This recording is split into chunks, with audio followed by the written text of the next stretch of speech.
Well, there's the tough guy. Well, Likewise, small business optimism saw its single largest one-month gain ever recorded, a 41-point jump.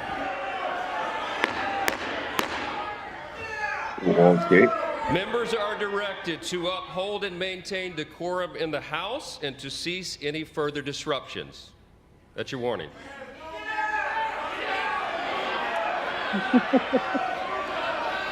Members are engaging in willful and continuing breach of decorum, and the chair is prepared to direct the Sergeant-at-Arms to restore order to the joint session. they knew this was coming. Yeah.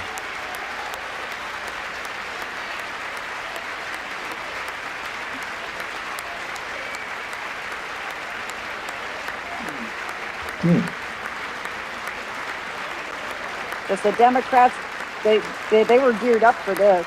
Mr. Green, take your seat. Take your seat, sir. Take your seat. Finding that members continue to engage in willful and concerted disruption of proper decorum, the chair now directs the Sergeant-at-Arms to restore order. Remove this gentleman from the chamber. Boy, the Americans really stand all for one, right? Yeah.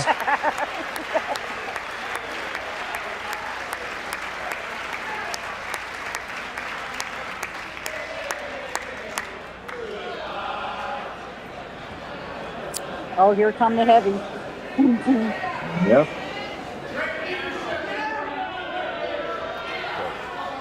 Well, he wanted Thank a you, show on TV with Zelensky. Now he's going to get a show, but not the way he wants it. Members are directed to uphold and maintain decorum in the House. Mr. President, you continue. Thank you. Over the past 6 weeks, I have signed nearly 100 executive orders and taken more than 400 executive actions, a record to restore common sense, safety, optimism, and wealth all across our wonderful land. To become the The people dictator elected that me I to knew do I the could job, always be. and I'm doing it. Yep. I rule with my Sharpie.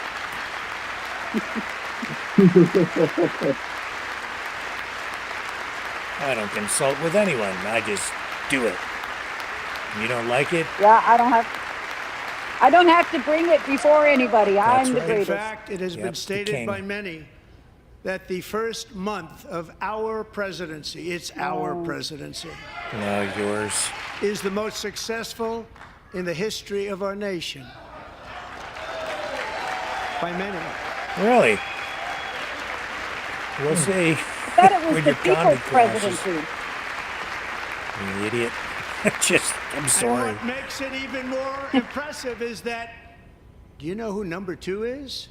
George Washington. How about that? Oh my God. He's so humble, isn't I he? don't know about that list, Oh. but we'll take it. Within hours of taking the oath of office, I declared a national emergency on our southern border, and I deployed the U.S. military and Border Patrol to repel the invasion of our country. And what a job they've done. As a result, illegal border crossings last month were by far the lowest ever recorded, ever. Ever? What does that mean? You got one of those Is this- egocentric problems. Is this like the way he had a $350 billion trade They deficit? heard my words Which and they isn't? chose not to Why? come. Much easier that way. In comparison, under Joe Biden, the worst president in American history, there were No, hundreds I of think I'm thousands looking at of him right illegal now. crossings a month. And virtually all of them, including murderers, drug dealers, gang members, and people from mental institutions and insane asylums, were released. And are into now our running the country. government. Who would want to do that? This is That's my the truth, fifth too. such speech to Congress. And once Oh, again, yeah? I look at the The Democrats in lunatics are front of running the me, asylum. and I realize there is absolutely nothing I can say to make them happy or to make them stand or smile or applaud. Nothing I can do. I could find a cure to the most devastating disease. Using a mRNA disease that technology would and not wipe out testing it. entire nations, or announce the answers to the greatest economy in history, or the stoppage of crime to the lowest levels ever recorded. And Ever. these people sitting right here will not clap, will not stand, and certainly will not cheer for these astronomical achievements. They won't do it, no matter what. Five The more times you I've get been in up here. power, the more it looks like very a Star sad. Trek episode. And it just shouldn't be this way. Somebody beat them up. Next episode will be the Cochrane injector. And then the warp speed, the real one. So Democrats sitting before me, for just this one night, why not join us in celebrating so many incredible wins for America? For the good of our nation, let's work together and let's truly make America great again. Nah, not like this. I heard they brought noisemakers too, the Democrats. Oh, did they? Yeah. Apparently. What's Nancy got?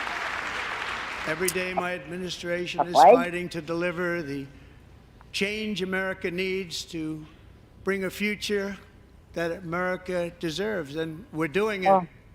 This is a time for big dreams and bold action. Upon taking office, I imposed an immediate freeze on all federal hiring, a freeze on all new federal regulations, and a freeze on all foreign aid. And a freeze on all Because public you're. paychecks. That's right, and because you're weak, you're contracting. I terminated the ridiculous Green New Scam. I withdrew from the unfair Paris Climate Accord, which was costing us trillions of dollars. Because you're not a world that leader other anymore. countries were not paying. Thanks to you. I withdrew from the corrupt World Health Organization.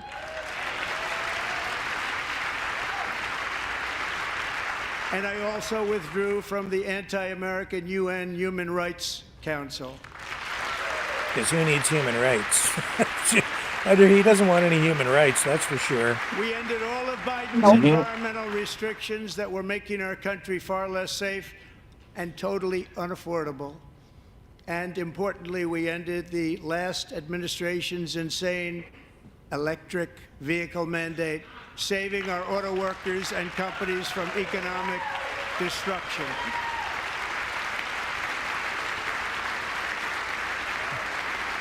And now he's destroying the auto industry with the tariffs and shutting down the supply chain. Watch what happens next. To unshackle our economy, I have directed that for every one new regulation, 10 old regulations must be eliminated, just like I did There's in another my very thing. successful first day. The aeronautic industry also will pick up on that. And in that first term, we set records on ending unnecessary rules and regulations like no other president had done before. We ordered all federal workers to return to the office. They will either show up for work in person or be removed from their job. Do as I tell you or else. But I'm not a dictator. And we have ended weaponized government where, as an example, a sitting president is allowed to viciously prosecute his political opponent. What? Like me. How did that work out? As he fires everybody because of their political views in the public service. Purges the entire government system of anybody that doesn't agree with him. Oh, but he's not weaponizing government. Right. No.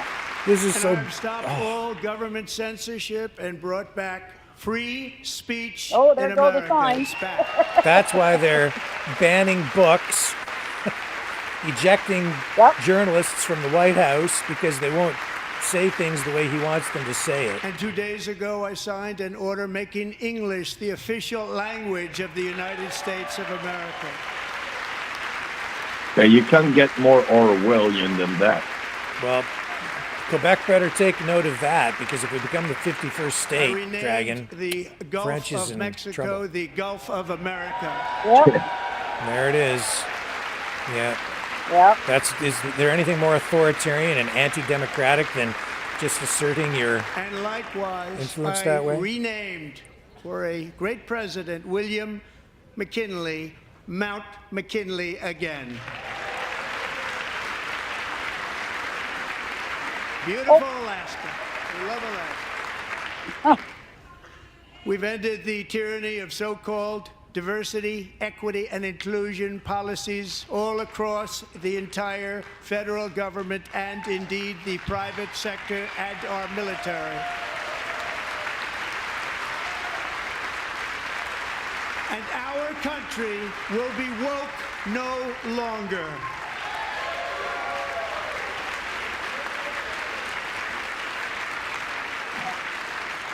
We believe that whether you are a doctor, an accountant, a lawyer, or an air traffic controller, you should be hired and promoted based on skill and competence, not race or gender. Very important.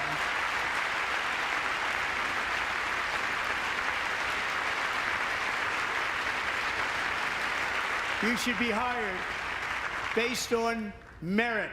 And the Supreme Court, in a brave and very powerful decision, has allowed us to do so. Thank you. Thank you. But you know, when you're powerful, there comes a certain degree of obligation to protect We the have weak, removed too. the poison of critical race theory from our public schools, and I signed an order making it the official policy of the United States government that there are only two genders, male and female.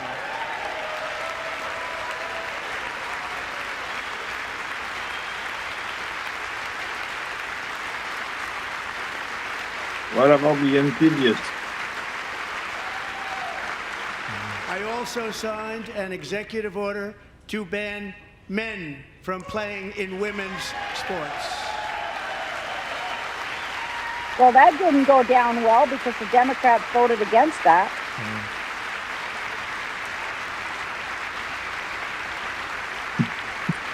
3 years ago, Peyton McNabb was an all-star high school athlete, one of the best, preparing for a future in college sports. But when her girls' volleyball match was invaded by a male, he smashed the ball so hard in Peyton's face, causing traumatic brain injury, partially paralyzing her right side and ending her athletic career. It was a shot like she's never seen before. She's never seen anything like it. Peyton is here tonight in the gallery, and Peyton, from now on, schools will kick the men off the girls' team, or they will lose all federal funding.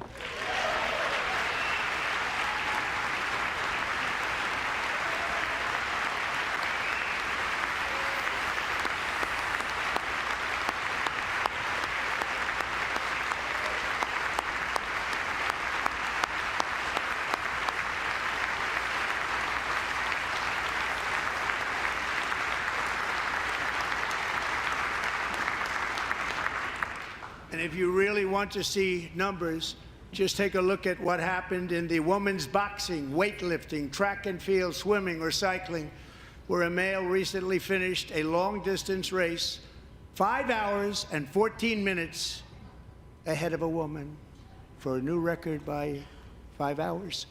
Broke the record by 5 hours. It's demeaning for women, and it's very bad for our country. We're not going to put up with it any longer. You ever hear the phrase hermaphrodite? Yeah. You know, what's a hermaphrodite, you guys? Do you know what it is? Yes, it's two sexes in the one body. Right. People born with both male and female genitalia. What I have just described is only a small fraction of the common sense revolution that is now, because of us, sweeping the entire world. Common sense has become a common theme, and we will never go back. Never. Never going to let that happen. You think Donald Trump has heard that phrase? That Among word? my very highest doubt priorities it. is to rescue our economy and get dramatic and immediate relief to working families. As you know, we inherited from the last administration an economic catastrophe and an inflation nightmare. Their policies drove up energy prices, pushed up grocery costs, and drove the necessities of life out of reach for millions and millions of Americans. They've never had anything like it. We suffered the worst inflation in 48 years, but perhaps even in the history of our country. They're not sure. As president, I'm fighting every day to reverse this damage and make America affordable again. And it's not going to be over soon.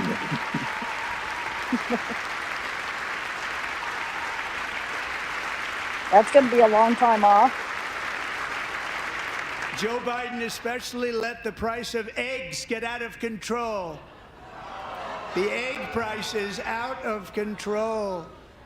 And we're working hard to get it back down. Secretary, do a good job on that. You inherited a total mess from the previous administration. Do a good job.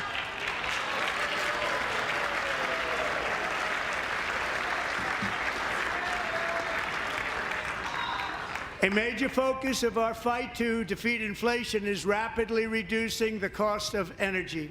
The previous administration cut the number of new oil and gas leases by 95%, slowed pipeline construction to a halt, and closed more than 100 power plants. We are opening up many of those power plants right now.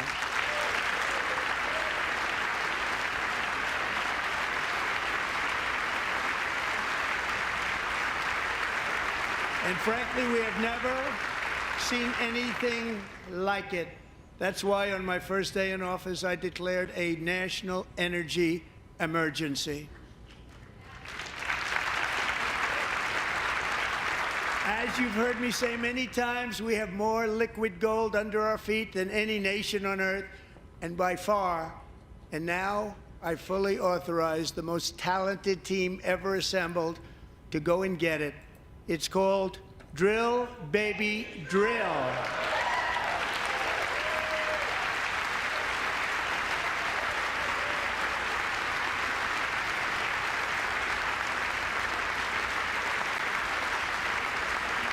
My administration is also working on a gigantic natural gas pipeline in Alaska, among the largest in the world, where Japan, South Korea, and other nations want to be our partner with investments of trillions of dollars each. There's never been anything like that one. It will be truly spectacular. It's all set to go. The permitting is gotten.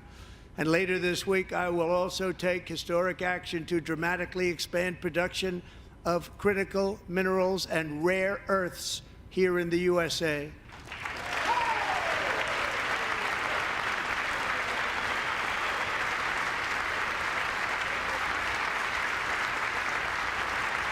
He's going to be known as there's never been anything like it. To further combat inflation, we will not only be reducing the cost of energy, but we'll be ending the flagrant waste of taxpayer dollars.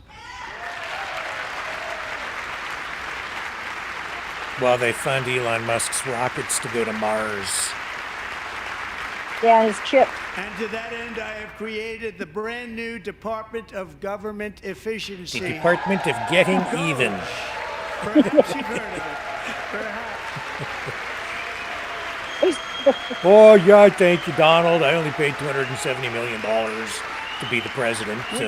Thank you. By Elon Musk, who is in the gallery tonight.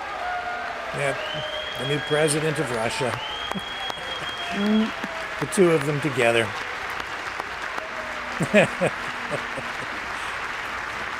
Well, hey, he just came off of Air Force One, didn't he? Him and his son. Oh, did he? That's what they reported. Now he's flying around on Air Force One. Yeah. He didn't need this. Thank you very much. We appreciate it. Everybody here, even this side, appreciates it. The more it goes, the more I think that Putin and Trump is aligned together. They just don't say it. It's like a WWE kind of a thing, right? It's like me and Rick would be like WWE wrestler, one against each other's, but free housing and cars for best friend in the back of illegal the aliens. $45 $45 million for diversity, equity, and inclusion. Definitely. Scholarships in Burma, That's political $40 for you. million to improve the social and economic inclusion of sedentary migrants. Nobody knows what that is. $8 million to promote LGBTQI+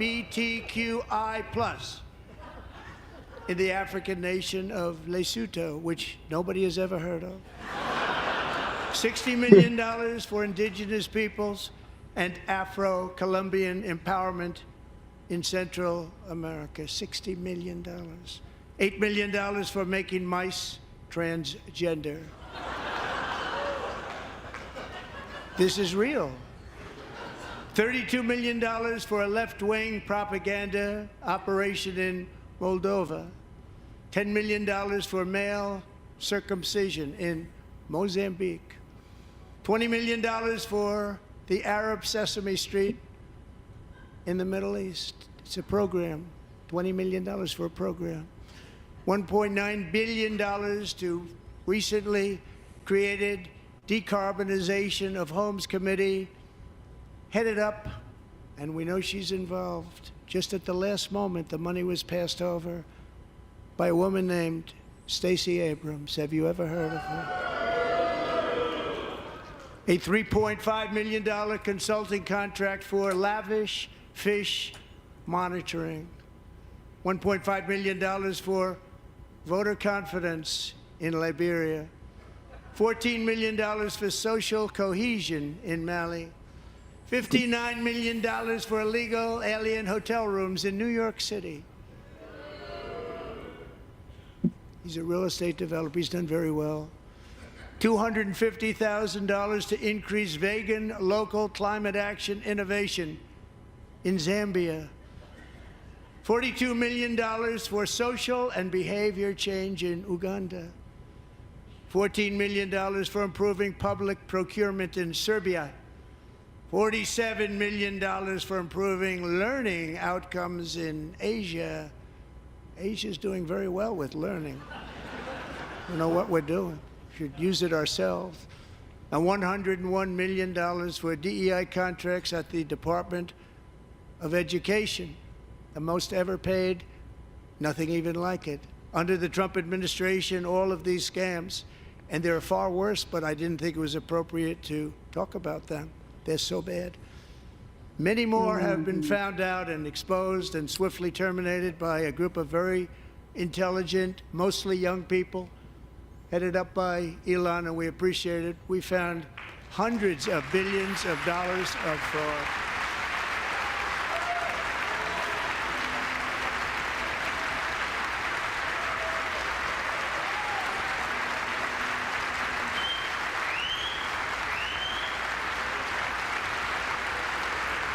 And we've taken back the money and reduced our debt to fight inflation and other things. Taking back a lot of that money. We got it just in time. This is just the beginning. The Government Accountability Office, a federal government office, has estimated annual fraud of over $500 billion in our nation, and we are working very hard to stop it. We're going to. We're also identifying shocking levels of incompetence and probable fraud in the Social Security program for our seniors, and that our seniors and people that we love rely on. Believe it or not, government databases list 4.7 million Social Security members from people aged 100 to 109 years old. It lists 3.6 million people from ages 110 to 119. I don't know any of them. I know some people that are rather elderly, but not quite that elderly. 3.47 million people from ages 120 to 129. 3.9 million people from ages 130 to 139. 3.5 million people from ages 140 to 149. I was researching this, and and he's not being totally honest about this because right now, it's true that these things are in the database, Good checks luck. are not being sent You're out gonna to all find of it. those people. But a lot of money is paid out It's to just that people because it's an it old just keeps computer getting system, paid and paid, and nobody does, and it really hurts they haven't Social Security. over It years hurts our country. dedicated 1.3 million people from ages staffing 150 to go and root it all out and just get the old dead over files out of the system. 130,000 people, according to the Which would make Social sense. Security Yeah, databases, it's just old are data that's aged just over festering in there, but there's not really 160 checks going years out to all old. those people. There's some fraud, We have a but not healthier country not than anywhere I thought, near what he Bobby. says. Like it's a small fraction of that in reality, but he's blowing it out of proportion and citing those numbers, which are in his case not even accurate, but not. It's not just fraud across the board. Including, to finish, And this has all been made public 1,039 before the people Trump between the ages administration. of 220 and 229. One person He's between the got age to of expand 240 the and numbers to look good. 249, He and always one lies, person is exaggerates. listed at 360 years of age. More than 100 years. More than 100 years older than our country. You need to do that to But get we're to gonna your find out where that money's going. emotion state. And it's not going to be pretty. By slashing all of the fraud, waste, and theft we can find, we will defeat inflation, bring down mortgage rates, lower car payments and grocery prices, Well, you protect our increase the seniors, cost and of put more automobiles money because of your in the tariffs. pockets of American families. And they have stated, oh, it's going to go up, but just temporarily. Mm-hmm. Right. Really? And today, interest rates took a beautiful drop, big, beautiful drop. It's about time. And in the near future, I want to do what has not been done in 24 years, balance the federal budget. We're going to balance it.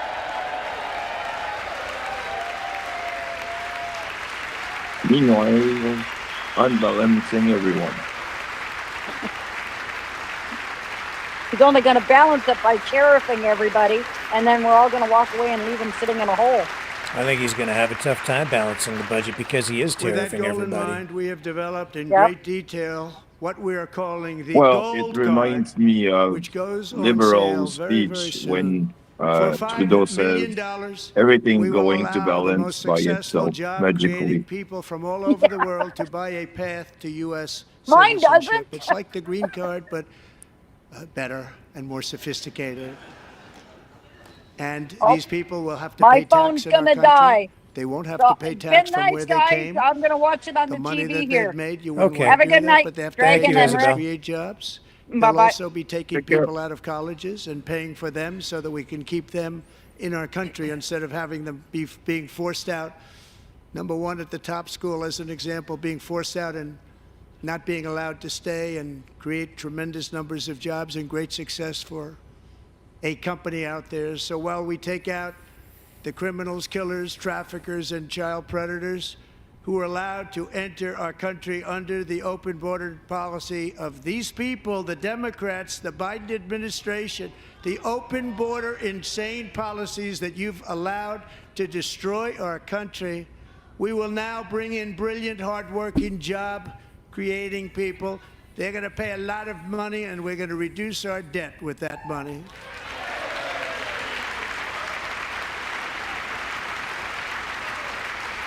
I wonder how many people will actually pay $5 million to get one of those citizenship cards. Americans have given us a mandate for bold and profound change. For nearly 100 years, the federal bureaucracy has grown until it has crushed our freedoms, ballooned our deficits, and held back America's potential in every possible way. The nation founded by pioneers and risk-takers now drowns under millions and millions of pages of regulations and debt.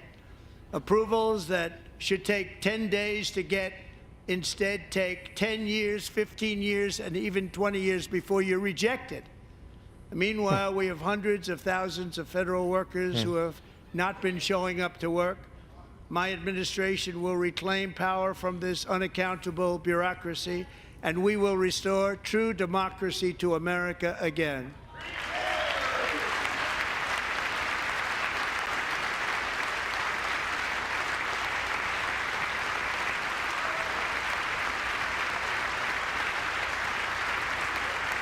And any federal bureaucrat who resists this change will be removed from office immediately. Because we are draining the swamp. It's very simple. And the days of rule by unelected bureaucrats are over.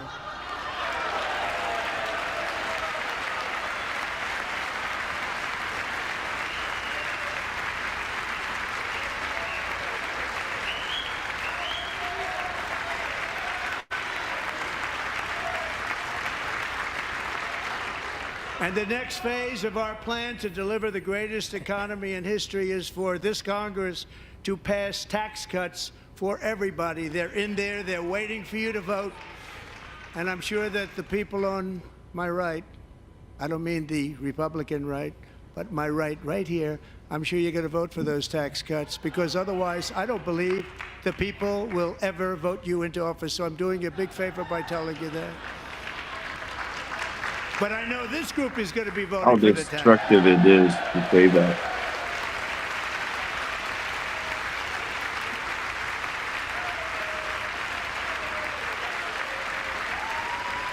Better act like this, or nobody's gonna do anything for you anymore or vote for you. Tremendous success in our first term with it. A very big part of our plan. We're seeking permanent income tax cuts all across the board. And to get urgently needed relief to Americans hit especially hard by inflation, I'm calling for no tax on tips, no tax on overtime, and no tax on Social Security benefits for our great seniors.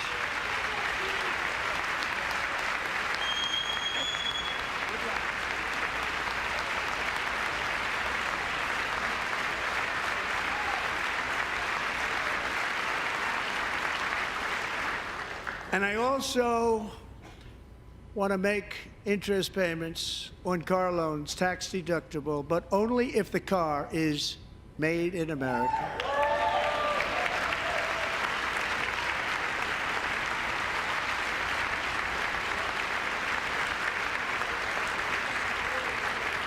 And by the way, we're going to have growth in the auto industry like nobody's ever seen. Plants are opening up all over the place. Deals are being made. Never seen. That's a combination of the election win and tariffs. It's a beautiful word, isn't it? No. That, along with our other policies, will allow our auto industry to absolutely boom. It's going to boom. Spoke to the majors today, all three, the top people, and they're so excited. In fact, already numerous car companies have announced that they will be building massive automobile plants in America, with Honda just announcing a new plant in Indiana, one of the largest anywhere in the world.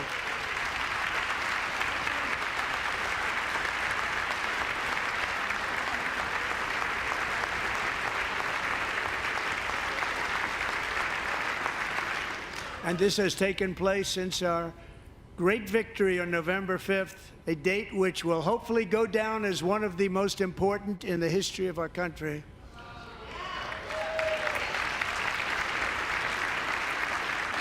In addition, as part of our tax cuts, we want to cut taxes on domestic production and all manufacturing. And just as we did before, we will provide 100% expensing. It will be retroactive to January 20th, 2025. And it was one of the main reasons why our tax cuts were so successful in our first term, giving us the most successful economy in the history of our country. First term. We had a great first term.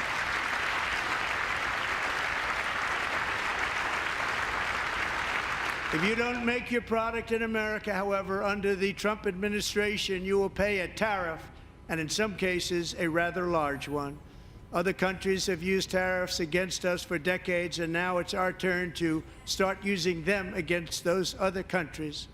On average, the European Union, China, Brazil, India, Mexico, and Canada, have you heard of them?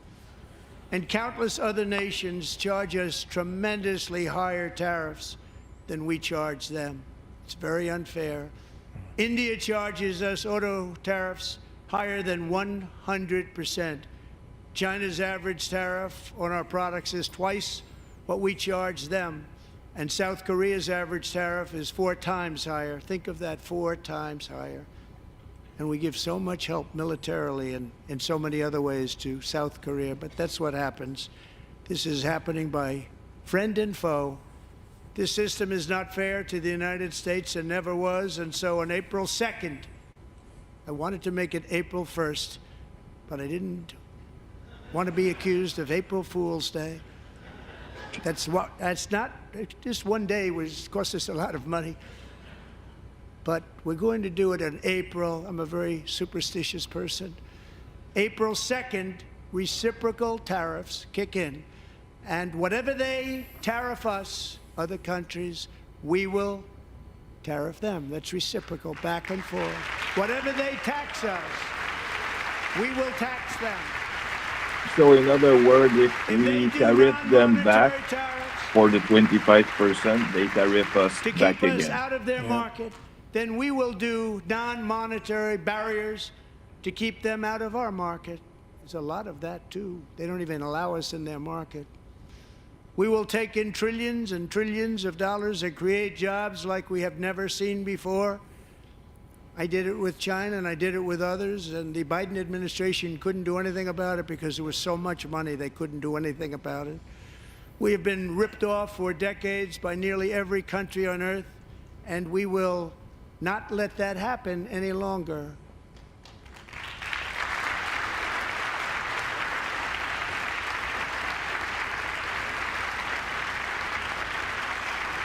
Much has been said over the last 3 months about Mexico and Canada, but we have very large deficits with both of them. But even more importantly, they've allowed fentanyl to come into our country at levels never seen before, killing hundreds of thousands of our citizens and many very young, beautiful people, destroying families.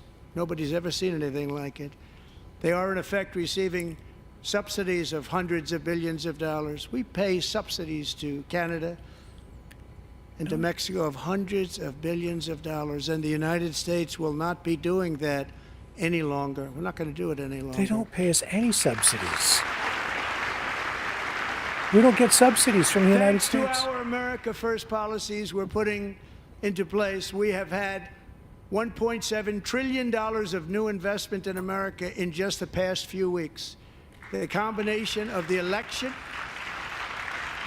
and our economic policies that people of SoftBank, one of the most brilliant anywhere in the world, announced a $200 billion investment. OpenAI and Oracle, Larry Ellison, announced $500 billion investment, which they wouldn't have done if Kamala had won. Apple announced $500 billion investment. Tim Cook called me. He said, I cannot spend it fast enough. It's going to be much higher than that, I believe. They'll be building their plants here instead of in China. And just yesterday, Taiwan Semiconductor, the biggest in the world, most powerful in the world, has a tremendous amount, 97% of the market, announced a $165 billion investment to build the most powerful chips on earth right here in the USA.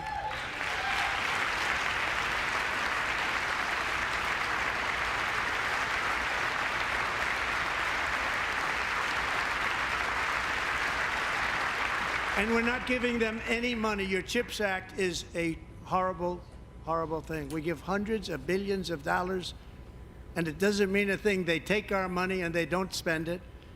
All that meant to them, we're giving them no money.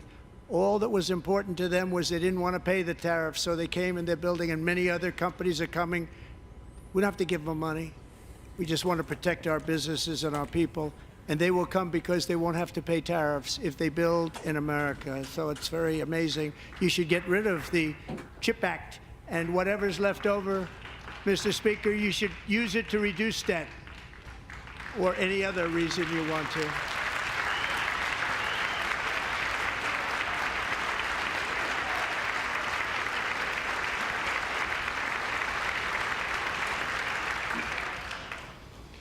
Our new trade policy will also be great for the American farmer. I love the farmer. Who will now be selling into our home market, the USA, because nobody is going to be able to compete with you because there's goods that come in from other countries and companies. They're really in a bad position in so many different ways. They're uninspected. They may be very dirty and disgusting, and they come in and they pour in, and they hurt our American farmers. The tariffs will go on agricultural product coming into America, and our farmers, starting on April 2nd, it may be a little bit of an adjustment period. We had that before when I made the deal with China, $50 billion of purchases, and I said, just bear with me, and they did. They did. Probably have to bear with me again, and this will be even better. That was great. The problem with it was that Biden didn't enforce it. He didn't enforce it. $50 billion of purchases, and we were doing great, but Biden did not enforce it, and it hurt our farmers. But our farmers are going to have a field day right now. So to our farmers, have a lot of fun. I love you too. I love you too. It's all going to happen. That's going to have a lot of bad consequences, catastrophic actually. And I have also imposed a Economically 25% tariff on good. foreign aluminum, copper, lumber, and steel, because if we don't have, as an example, steel and lots of other things, we don't have a military, and frankly we just won't have a country very long. Here today is a proud American steelworker, fantastic person from Decatur, Alabama. Jeff Denard has been working at the same steel plant for 27 years in a job that has allowed him to serve as the captain of his local volunteer fire department, raise 7 children with his beautiful wife, Nicole, and over the years provide a loving home for more than 40 foster children. So great, Jeff. See, the steel industry in the States, those corporations have not been reinvesting in their plants. Some of those ovens are over 100 years old. That's why the steel industry there is not competitive. Thank you, Jeff. They're using tariffs to prop up inefficiency in their own industry when they need to be investing in new technology. Tariffs are not just and about upgrades. protecting American jobs. They're about protecting the soul of our country. Tariffs are about making America rich again and making America great again, and it's happening, and it will happen rather quickly. There'll be a little disturbance, but we're okay with that. It won't be much. No, you're not. Oh. 2 weeks to bend the where curve, Biden right? took us very low, the lowest we've ever been. Jeff, I want to thank you very much, and I also want to recognize another person who has devoted herself to foster care community. She works so hard on it. A very loving person, our magnificent First Lady of the United States.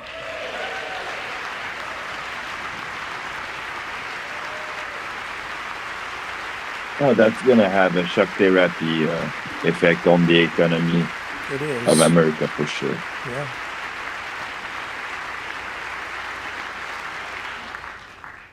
Melania's work has yielded incredible results, helping prepare our nation's future leaders as they enter the workforce.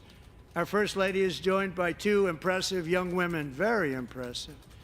Haley Ferguson, who benefited from the First Lady's Fostering the Future initiative and is poised to complete her education and become a teacher.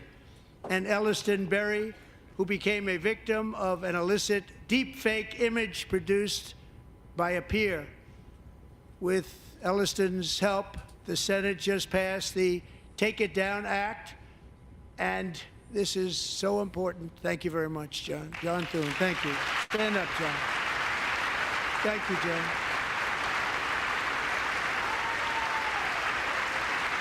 Thank you all very much. Yeah, well, stock market was down today Thank you. because of all of this. And thank you to John Thune and the Senate. Great job. To criminalize the publication of such images online is terrible, terrible thing.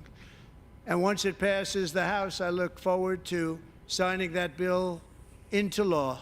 Thank you. And I'm going to use that bill for myself, too, if you don't mind. Because nobody gets All treated of worse that than I has do some online. ripple Nobody. in the economy already. That's great. Thank you very much to the Senate. Thank you.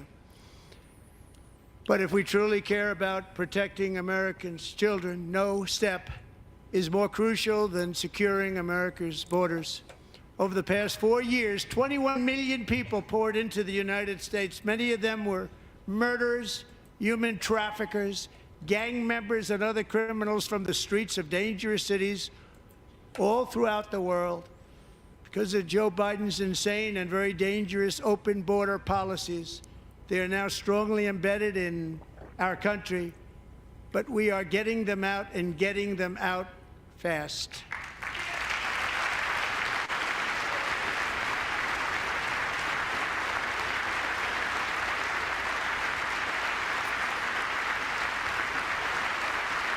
And I want to thank Tom Homan and Christy. I want to thank you and Paul of Border Patrol. I want to thank you. What a job they've all done. Everybody, Border Patrol, ICE, well, law enforcement in general is incredible. We have to take care of our law enforcement. Have to.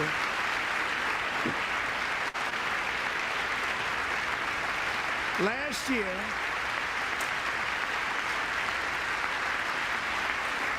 a brilliant 22-year-old nursing student named Laken Riley, the best in her class, admired by everybody, went out for a jog on the campus of the University of Georgia.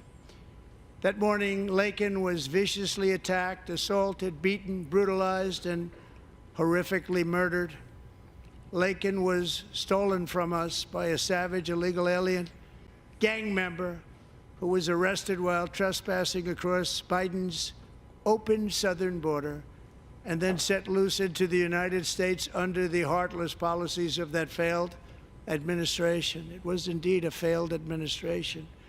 He had then been arrested and released in a Democrat-run sanctuary city, a disaster, before ending the life of this beautiful young angel. With us this evening are Laken's beloved mother, Allison, and her sister, Lauren.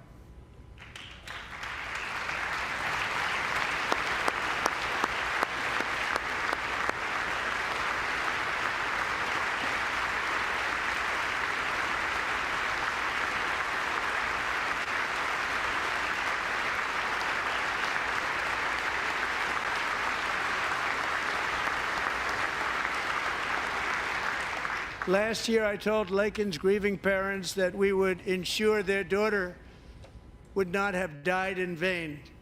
That's why the very first bill I signed into law as your 47th president mandates the detention of all dangerous criminal aliens who threaten public safety. It's a very strong, powerful act. And 200 other more.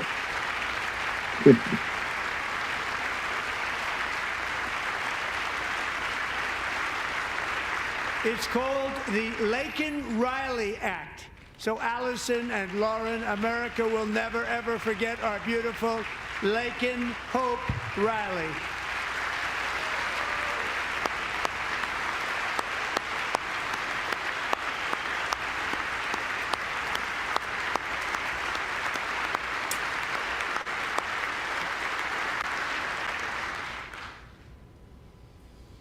Thank you very much. Since taking office, my administration has launched the most sweeping border and immigration crackdown in American history, and we quickly achieved the lowest numbers of illegal border crossers ever recorded. Thank you.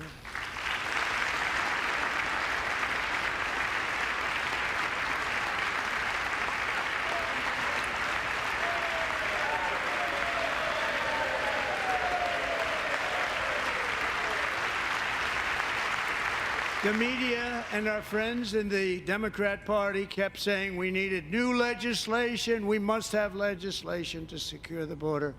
But it turned out that all we really needed was a new president.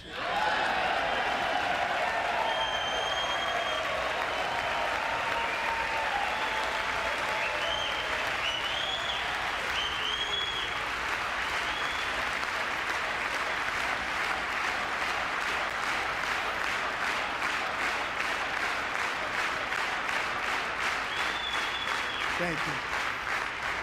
Joe Biden didn't just open our borders, he flew illegal aliens over them to overwhelm our schools, hospitals, and communities throughout the country. Entire towns like Aurora, Colorado, and Springfield, Ohio, buckled under the weight of the migrant occupation and corruption like nobody's ever seen before. Beautiful towns destroyed. Now, just as I promised in my inaugural address, we are achieving the great liberation of America.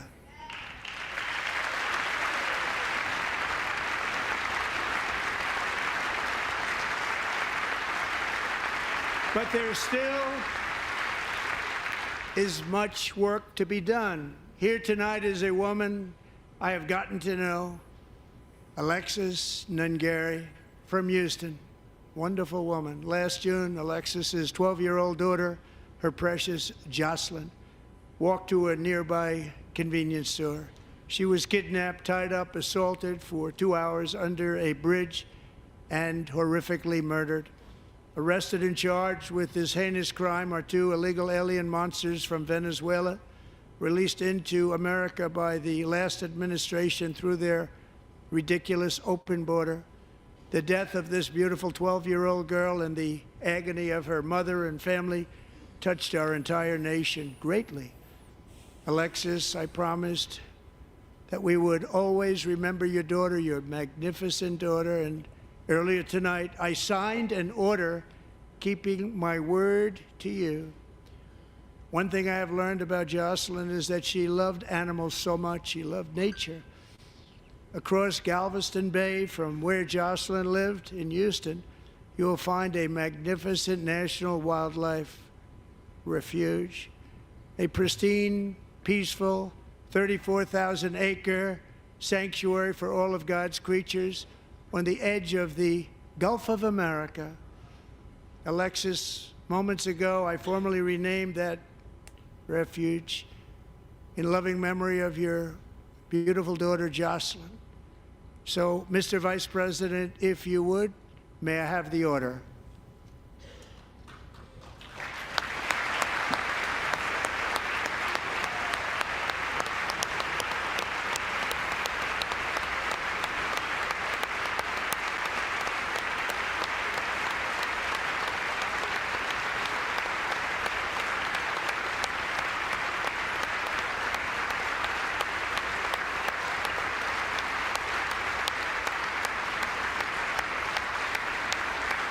What a show. Thank you very much. All 3 savages charged with Jocelyn and Lakin's murders were members of the Venezuelan prison gang, the toughest gang, they say, in the world, known as Tren de Aragua.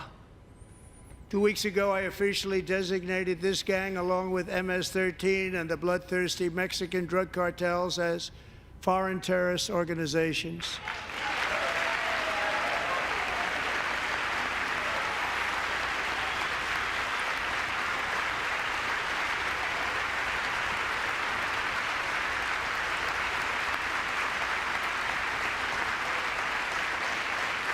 They are now officially in the same category as ISIS, and that's not good for them. Countless thousands of these terrorists were welcomed into the U.S. by the Biden administration. But now every last one will be rounded up and forcibly removed from our country, or, if they're too dangerous, put in jails, standing trial in this country, because we don't want them to come back ever. With us this evening is a warrior on the front lines of that battle, Border Patrol Agent Roberto Ortiz. Great guy.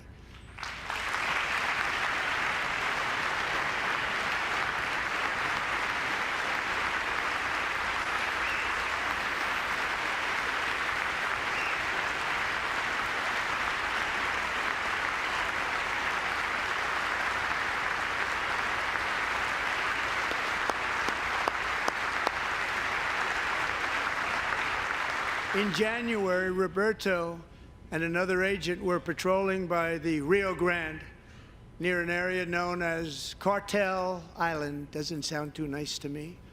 When heavily armed gunmen started shooting at them. Roberto saw that his partner was totally exposed, at great danger, and he leapt into action, returning fire and providing crucial seconds for his fellow agent to seek safety, just barely.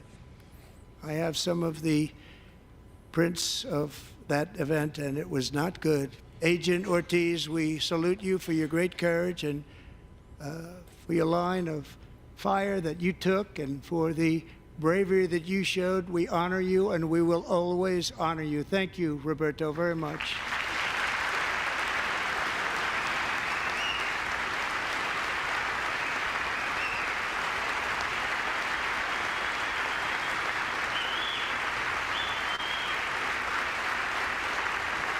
Thank you, Roberto. And I actually got to know him on my many calls to the border. He's a great gentleman. The territory to the immediate south of our border is now dominated entirely by criminal cartels that murder, rape, torture, and exercise total control. They have total control over a whole nation, posing a grave threat to our national security. The cartels are waging war on America, and it's time for America to wage war on the cartels, which we are doing.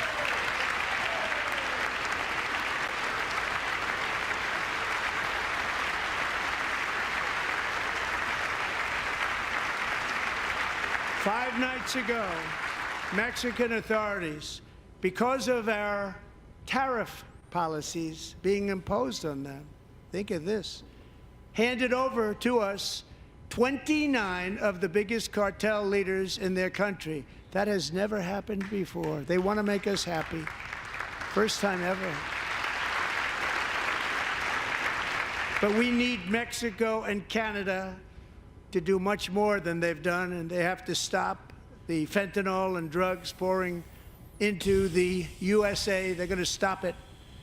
I have sent Congress a detailed funding request laying out exactly how we will eliminate these threats to protect our homeland and complete the largest deportation operation in American history, larger even than current record holder President Dwight D. Eisenhower, a moderate man, but someone who believed very strongly in borders.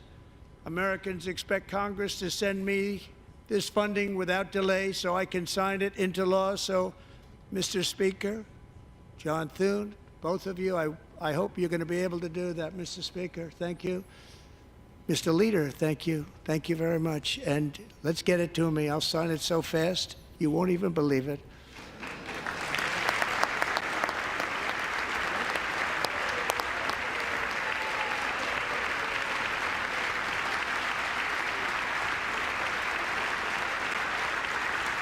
And as we reclaim our sovereignty, we must also bring back law and order to our cities and towns. Well, that would be a good place to start, maybe at home. In recent years, our justice system has been turned upside down by radical left lunatics. Many jurisdictions virtually ceased enforcing the law against dangerous repeat offenders while weaponizing law enforcement against political opponents like me. My administration has acted swiftly and decisively to restore fair, equal, and impartial justice under the constitutional rule of law, starting at the FBI and the DOJ. Pam, good luck. Cash, wherever you may be, good luck. Good luck. Pam Bondi. Good luck. So important. Going to do a great job. Cash, thank you. The whole Epstein Files thing is falling apart on them, man. I don't know what's going on with that, but there's that whole thing. I'm not buying what they're selling, though, at all. It's supposed to release those files. I'm not sure they even exist. They're going to do a fantastic job. You're going to be very proud of them. We're also once again giving our police officers the support, protection, and respect they so dearly deserve. They have to get it. They have such a hard, dangerous job, but we're going to make it less dangerous. The problem is the bad guys don't respect the law, but they're starting to respect it, and they soon will respect it. This also includes our great fire departments throughout the country. Our firemen and women are unbelievable people, and we'll never forget them. And besides that, they voted for me in record numbers, so I have no choice.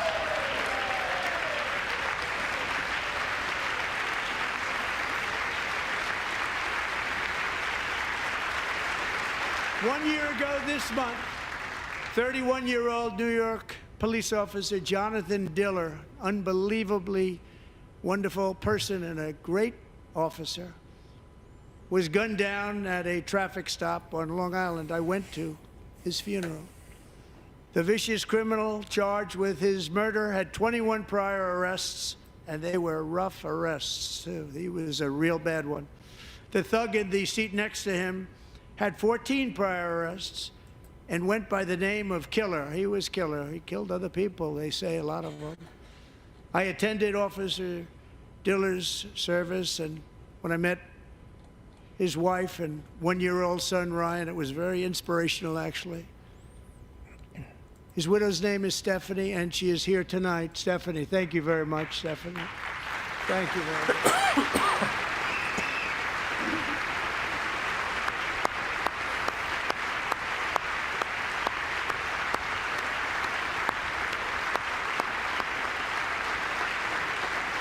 This is our Trump taking our emotion.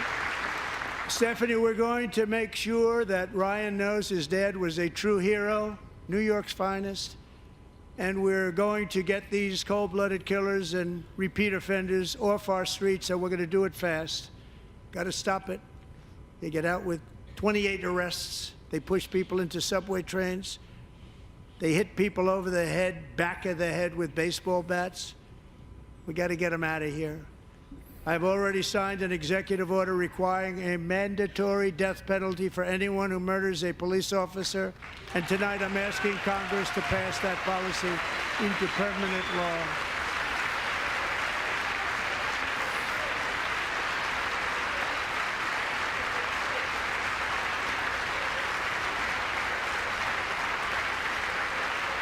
I'm also asking for a new crime bill getting tough on repeat offenders while enhancing protections for America's police officers so they can do their jobs without fear of their lives being totally destroyed. They don't want to be killed. We're not going to let them be killed. Joining us in the gallery tonight is a young man who truly loves our police. His name is DJ Daniel. He is 13 years old, and he has always dreamed of becoming a police officer.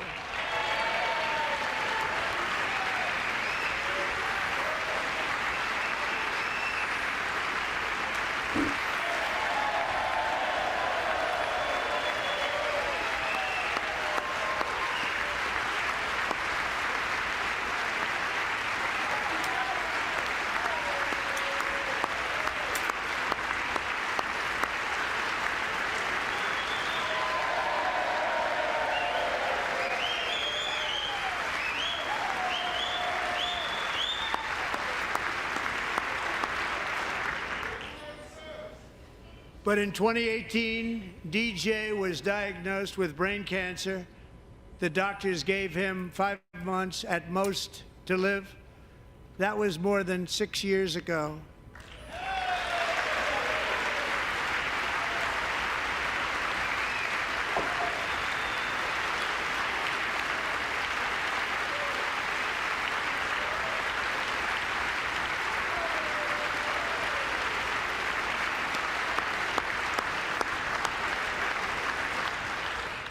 Since that time, DJ and his dad have been on a quest to make his dream come true, and DJ has been sworn in as an honorary law enforcement officer, actually a number of times. The police love him, the police departments love him. And tonight, DJ, we're going to do you the biggest honor of them all. I am asking our new Secret Service Director, Sean Curran, to officially make you an agent of the United States Secret Service.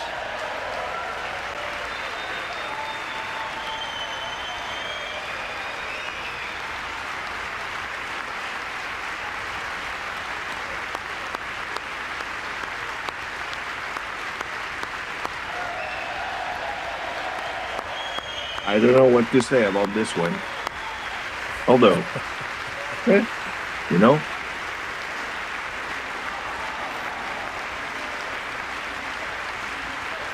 Well, they do know how to put on a good show. I'll give them that. They always have. I mean, I don't know if I should feel bad for Trump or good for the little guy. Thank you, DJ. DJ's doctors believe his cancer likely came from a chemical he was exposed to when he was younger. Since 1975, rates of child cancer have increased by more than 40%. Reversing this trend is one of the top priorities for our new presidential commission to make America healthy again, chaired by our new Secretary of Health and Human Services, Robert F. Kennedy, Jr.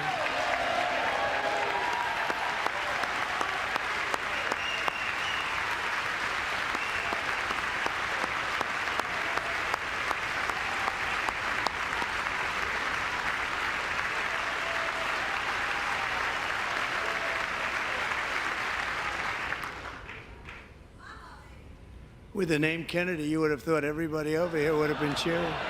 How quickly they forget. Our goal is to get toxins out of our environment, poisons out of our food supply, and keep our children healthy and strong. As an example, not long ago, and you can't even believe these numbers, 1 in 10,000 children had autism, 1 in 10,000. And now it's 1 in 36. There's something wrong. 1 in 36. Think of that. So we're going to find out what it is, and there's nobody better than Bobby and all of the people that are working with you. You have the best to figure out what is going on. Okay, Bobby? Good luck. It's a very important job. Thank you.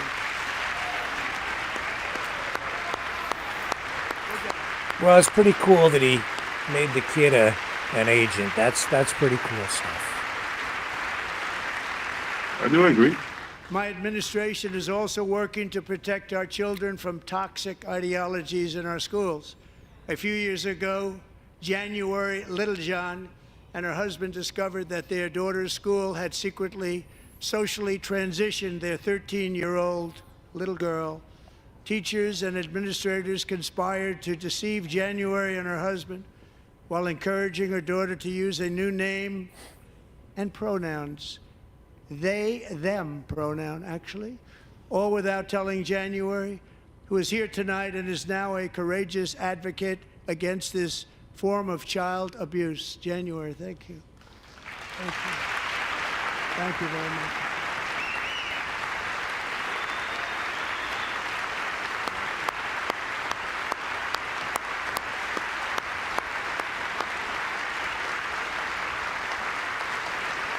Thank you. Stories like this are why, shortly after taking office, I signed an executive order banning public schools from indoctrinating our children with transgender ideology.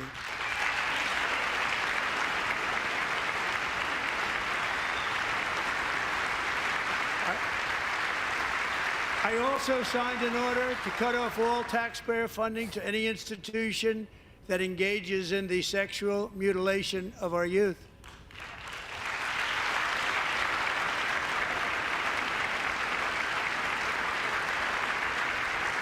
And now I want Congress to pass a bill permanently banning and criminalizing sex changes on children and forever ending the lie that any child is trapped in the wrong body. This is a big lie.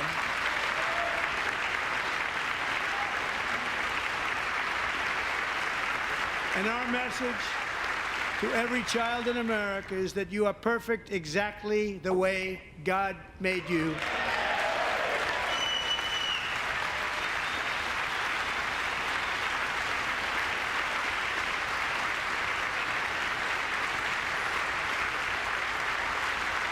Because we're getting wokeness out of our schools and out of our military, and it's already out, and it's out of our society. We don't want it. Wokeness is trouble. Wokeness is bad. It's gone. It's gone. And we feel so much better for it, don't we? Don't we feel better? Our service members won't be activists and ideologues. They will be fighters and warriors. They will fight for our country. And Pete, congratulations. Secretary of Defense, congratulations.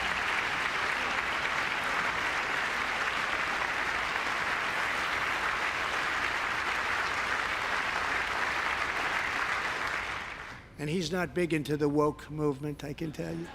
I know him well. I am pleased to report that in January, the U.S. Army had its single best recruiting month in 15 years, and that all armed services are having among the best recruiting results ever in the history of our services. What a difference.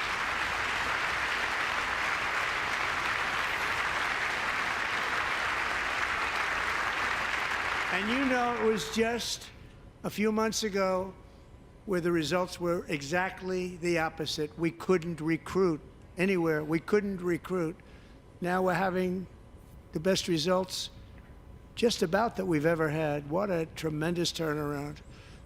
It's really a beautiful thing to see. People love our country again. It's very simple. They love our country, and they love being in our military again. So it's a great thing, and thank you very much. Great job. Well, part of it is because also they have lowered their requirement to the recruitment. By a young man, Jason Hartley, who knows the weight of that call of duty. Jason's father, grandfather, and great-grandfather all wore the uniform. Jason tragically lost his dad, who was also a Los Angeles County Sheriff's deputy when he was just a boy, and now he wants to carry on the family legacy of service. Jason is a senior in high school, a 6-letter varsity athlete, a really good athlete, they say, a brilliant student with a 4.46, that's good, GPA. And his greatest dream is to attend the U.S. Military Academy at West Point.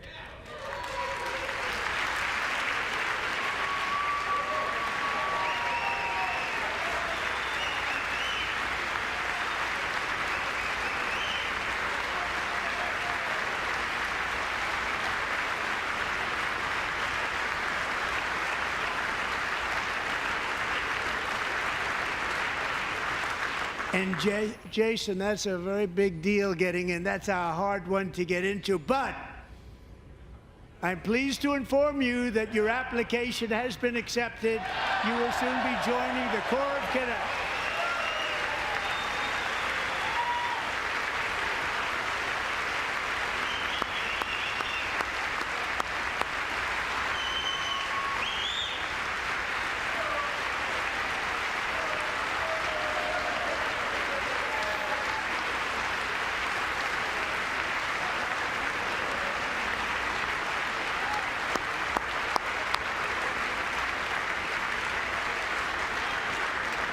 Thank you. Jason, you're going to be on the long gray line, Jason. As Commander-in-Chief, my focus is on building the most powerful military of the future. As a first step, I'm asking Congress to fund a state-of-the-art Golden Dome missile defense shield to protect our homeland, all made in the USA. Oh no, it's the Golden Dome. And Ronald Reagan wanted to do it long ago, but the technology just wasn't there, not even close. But now we have the technology. It's incredible, actually. And other places, they have it. Israel has it. Other places have it. And the United States should have it too, right, Tim, right? They should have it too. So I want to thank you. But it's a very, very important. This is a very dangerous world. We should have it. We want to be protected, and we're going to protect our citizens like never before. To boost our defense industrial base, we are also going to resurrect the American shipbuilding industry, including commercial shipbuilding and military shipbuilding.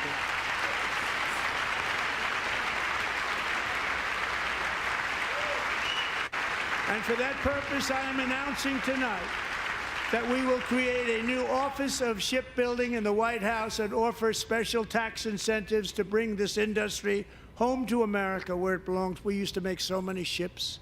We don't make them anymore very much, but we're going to make them very fast, very soon. It will have a huge impact. To further enhance our national security, my administration will be reclaiming the Panama Canal, and we've already started doing it.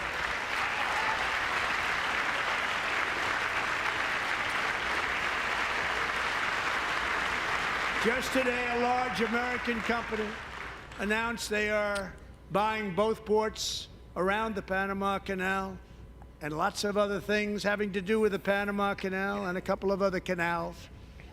The Panama Canal was built by Americans for Americans, not for others, but others could use it. But it was built at tremendous cost of American blood and treasure. 38,000 workers died building the Panama Canal. They died of malaria, they died of snake bites and mosquitoes. Not a nice place to work. They paid them very highly to go there, knowing there was a 25% chance that they would die.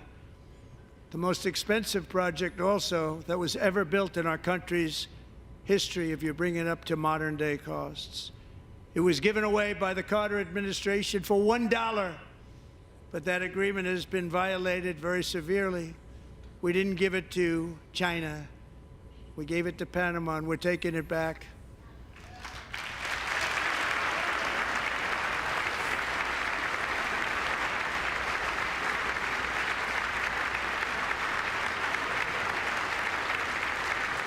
And we have Marco Rubio in charge. Good luck, Marco.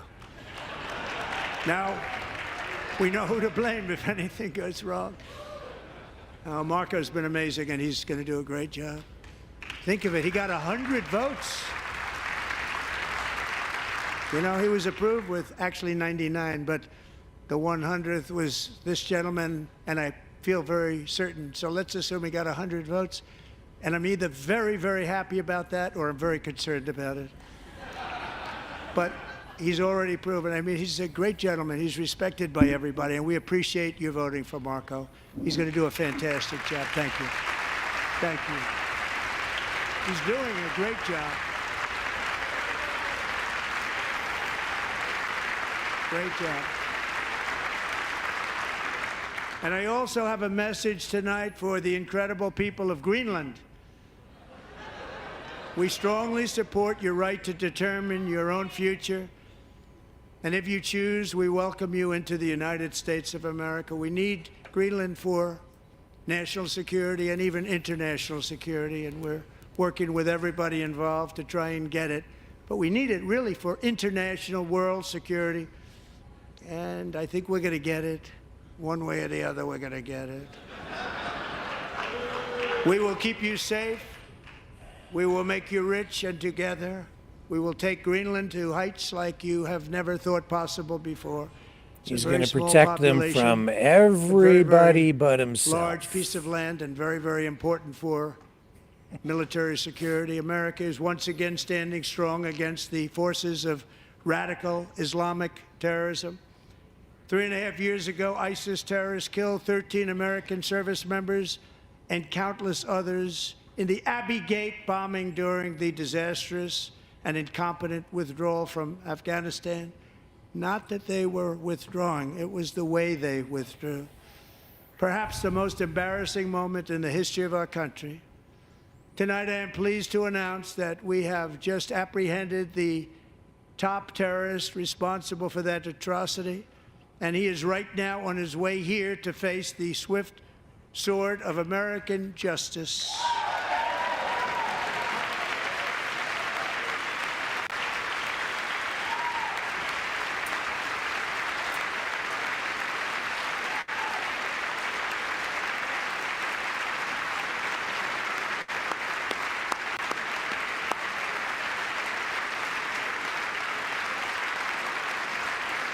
And I want to thank especially the government of Pakistan for helping arrest this monster.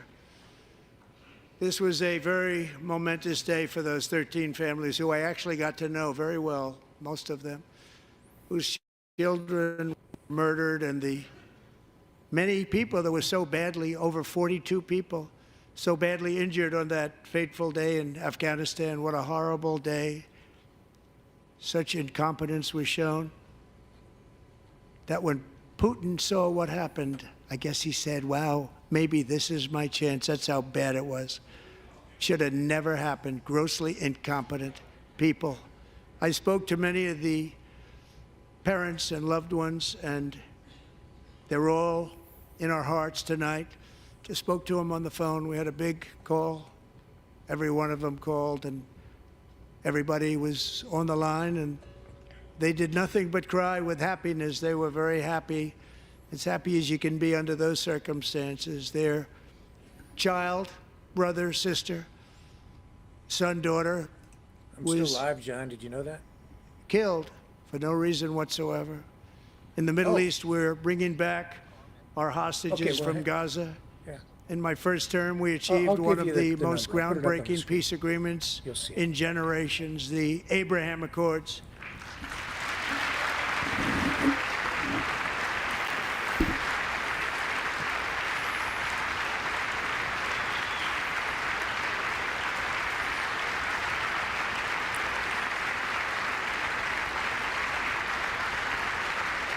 And now we're going to build on that foundation to create a more peaceful and prosperous future for the entire region. A lot of things are happening in the Middle East. People have been talking about that so much lately with everything going on with Ukraine and Russia. But a lot of things are happening in the Middle East. It's a rough neighborhood, actually. I'm also working tirelessly to end the savage conflict in Ukraine. Millions of Ukrainians and Russians have been needlessly killed or wounded in this horrific and brutal conflict with no end in sight. The United States has sent hundreds of billions of dollars to support Ukraine's defense with no security, with no anything.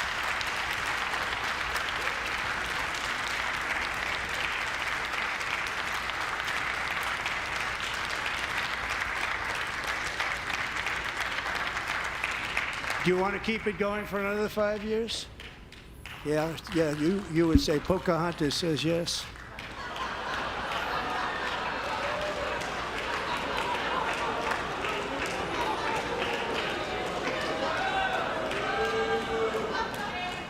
$2,000 people are being killed every single week. More than that. They're Russian young people. They're Ukrainian young people. They're not Americans. But I want it to stop. Meanwhile, Europe has sadly spent more money buying Russian oil and gas than they have spent on defending Ukraine, by far. Think of that. They've spent more buying Russian oil and gas than they have defending.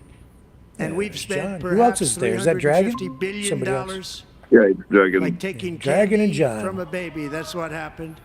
And they've spent $100 billion. What a difference that is. And we have an ocean separating us, and they don't. But we're getting along very well with them, and lots of good things are happening. Biden has authorized more money in this fight than Europe has spent by billions and billions of dollars. It's hard to believe that they wouldn't have stopped it and said at some point, come on, let's equalize. You got to be equal to us. But that didn't happen. Earlier today, I received an important letter from President Zelensky of Ukraine. The letter reads, Ukraine is ready to come to the negotiating table as soon as possible to bring lasting peace closer. Nobody wants peace more than the Ukrainians, he said. My team and I stand ready to work under President Trump's strong leadership to get a peace that lasts. We do really value how much America has done to help Ukraine maintain its sovereignty and independence. Regarding the agreement on minerals and security, Ukraine is ready to sign it at any time that is convenient for you. I appreciate that he sent this letter, just got it a little while ago. Simultaneously, we've had serious discussions with Russia and have received strong signals that they are ready for peace. Wouldn't that be beautiful? Wouldn't that be beautiful?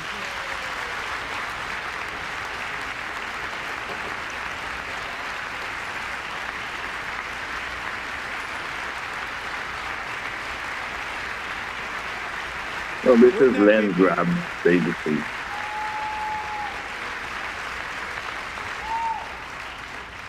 It's time to stop this madness. It's time to halt the killing. It's time to end this senseless war. If you want to end wars, you have to talk to both sides. Nearly 4 years ago, amid rising tensions, a history teacher named Mark Fogel was detained in Russia and sentenced to 14 years in a penal colony. Rough stuff. The previous administration barely lifted a finger to help him. They knew he was innocent, but they had no idea where to begin. But last summer, I promised his 95-year-old mother, Malphine, that we would bring her boy safely back home. After 22 days in office, I did just that, and they are here tonight.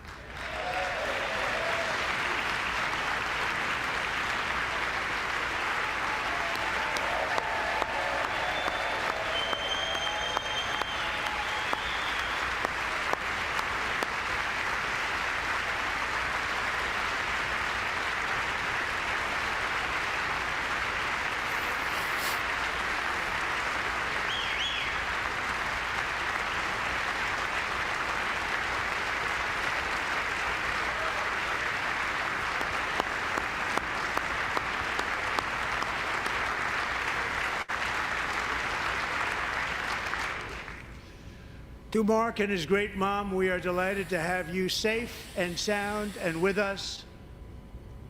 As fate would have it, Mark Fogel was born in a small rural town in Butler, Pennsylvania. Have you heard of it? Where his mother has lived for the past 78 years. I just happened to go there last July 13th for a rally. That was not pleasant. And that is where I met his beautiful mom right before I walked onto that stage. And I told her I would not forget what she said about her son. And I never did I? Never forgot. Less than 10 minutes later, at that same rally, gunfire rang out, and a sick and deranged assassin unloaded 8 bullets from his sniper's perch into a crowd of many thousands of people. My life was saved by a fraction of an inch, but some were not so lucky. Corey Comparator was a firefighter, a veteran, a Christian, a husband, a devoted father, and above all, a protector. When the sound of gunshots pierced the air, it was a horrible sound. Corey knew instantly what it was and what to do. He threw himself on top of his wife and daughters and shielded them from the bullets with his own body. Corey was hit really hard. You know the story from there. He sacrificed his life to save theirs. 2 others, very fine people, were also seriously hit. But thankfully, with the help of 2 great country doctors, we thought they were gone, and they were saved. So those doctors had great talent. We're joined by Corey's wife, Helen, who was his high school sweetheart, and their 2 beloved daughters, Allison and Kaylee. Thank you.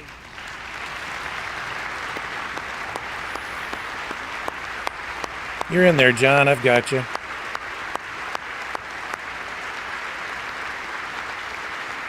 Can you hear me, John? Yeah, I'm here. Excellent.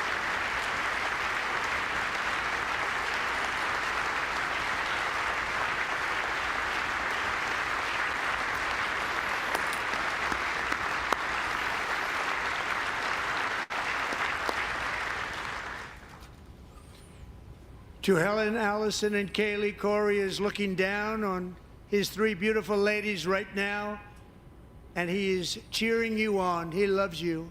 He is cheering you on. Corey was taken from us much too soon, but his destiny was to leave us all with a shining example of the selfless devotion of a true American patriot. It was love like Corey's that built our country, and it's love like Corey's that is going to make our country more majestic than ever before. I believe that my life was saved that day in Butler for a very good reason. I was saved by God to make America great again. I believe that.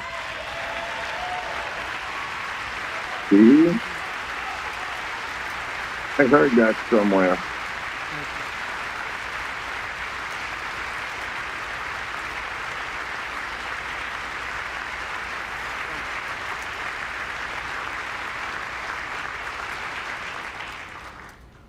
Thank you very much. From the patriots of Lexington and Concord to the heroes of Gettysburg and Normandy, from the warriors who crossed the Delaware to the trailblazers who climbed the Rockies, and from the legends who soared at Kitty Hawk to the astronauts who touched the moon, Americans have always been the people who defied all odds, transcended all dangers, made the most extraordinary sacrifices, and did whatever it took to defend our children, our country, and our freedom.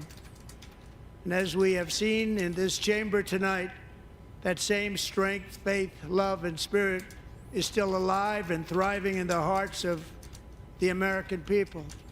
Despite the best efforts of those who would try to censor us, silence us, break us, destroy us, Americans are today a proud, free, sovereign, and independent nation that will always be free, and we will fight for it till death. We will never let anything happen to our beloved country, because we are a country of doers, dreamers, fighters, and survivors. Our ancestors crossed a vast ocean, strode into the unknown wilderness, and carved their fortunes from the rock and soil of a perilous and very dangerous frontier. They chased our destiny across a boundless continent. They built the railroads, laid the highways, and graced the world with American marvels like the Empire State Building, the mighty Hoover Dam, and the towering Golden Gate Bridge. They lit the world with electricity, broke free of the force of gravity, fired up the engines of American industry, vanquished the communists, fascists, and Marxists all over the world, and gave us countless modern wonders sculptured out of iron, glass, and steel. We stand on the shoulders of these pioneers who won and built the modern age, these workers who poured their sweat into the skylines of our cities, these warriors who shed their blood on fields of battle and gave everything they had for our rights and for our freedom. Now it is our time to take up the righteous cause of American liberty. And it is our turn to take America's destiny into our own hands and begin the most thrilling days in the history of our country. This will be our greatest era. With God's help, over the next 4 years, we are going to lead this nation even higher, and we are going to forge the freest, most advanced, most dynamic, and most dominant civilization ever to exist on the face of this earth. We are going to create the highest quality of life, build the safest and wealthiest and healthiest and most vital communities anywhere in the world. We are going to conquer the vast frontiers of science, and we are going to lead humanity into space and plant the American flag on the planet Mars and even far beyond. Another Star Trek reference.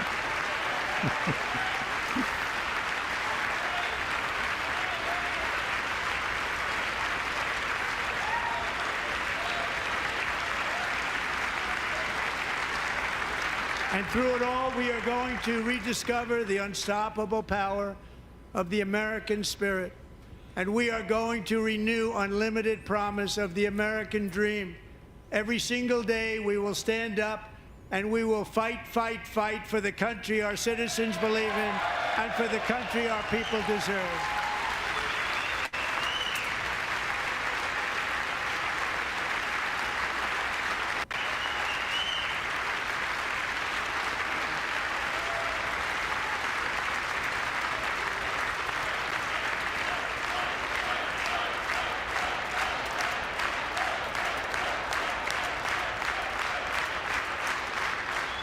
My fellow Americans, get ready for an incredible future because the golden age of America has only just begun.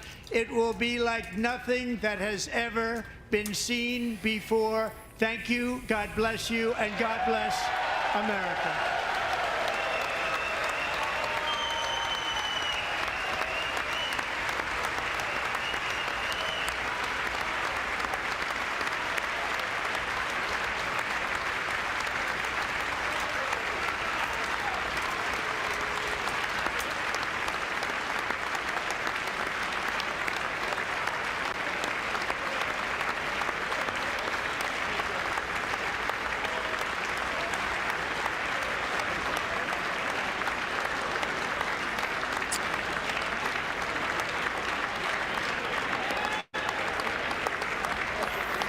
Well, there you have that.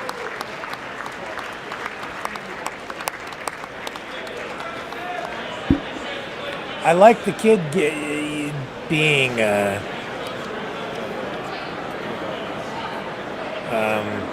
well, they made him an agent. That was pretty cool. What do you guys think? Yeah. Well, it was cool for the kid, but at the same time, I think it's kind of a show that he was putting on. But I mean, I can take out the fact that it was a cool thing. How you doing over there, John, Alberta Rimby, my friend? I'm pretty good, but I'm not in the queue, Rick. What do you mean you're not in the queue? I'm not in the queue. Can you guys hear me? I can't see. Oh, I am in there? Okay. Yeah, you're in here. Okay, I watched it. Very interesting. I think it's very historic. First off, before I make any comments, I have to say I am not a Justin Trudeau fan at all from Alberta, and I gotta openly admit, he made me very, very proud today to be a Canadian. I thought his response to the orange orangutan in the Oval Office was right on point. Nice little sound points on target, and I'm also very proud of Pierre Poilievre. No, it really, really made me proud to be a Canadian, and the response coming from the president of Mexico, I think, is going to be pretty harsh too. Having said that, gentlemen and ladies, a very historic speech tonight from Trump. A very, very well choreographed, orchestrated, basically high production of The Apprentice.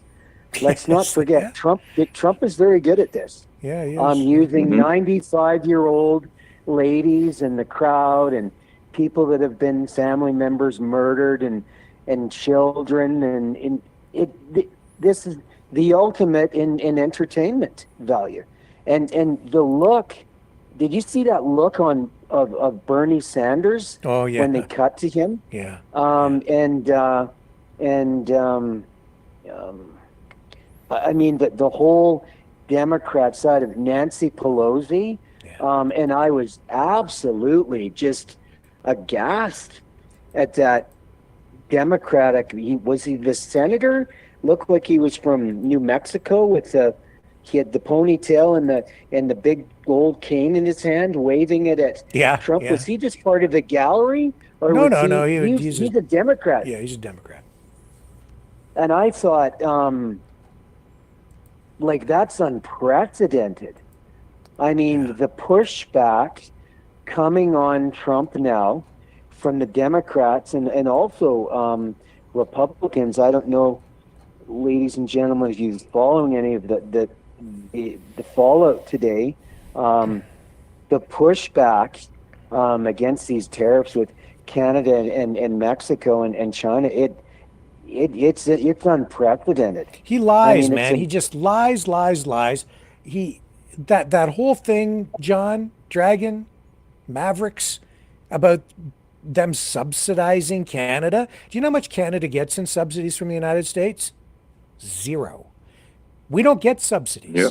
We don't get foreign aid from the United States because we're a G7 country. Our GDP is too big. Wouldn't qualify, even if they were to try and send any to us. We share the expense of NORAD. We are involved in NATO, but we contribute. We don't get subsidies in any way from the United States. He can argue that they spend billions of dollars a year defending us, but the truth is the United States on our northern border, their involvement with us, that's for the protection of the United States as much as it is for Canada. We allow them to come into our sovereign territory and cooperate with them, work with them as an ally, and share our sovereign space with them so that they can protect their country from potential nuclear threats from Russia. We don't get farm subsidies from the United States as some other countries do. We don't receive subsidies like directly for science and technology research and things like that. We cooperate and have joint projects with them, but we add money into those things too. Infrastructure projects, like they're building that Gordie Howe Bridge between Windsor, Detroit, and there's no subsidies there. Again, that's a joint project. Canada's putting money in, the US is putting money in. There's no direct subsidies that come into Canada at all. Zero. He lies.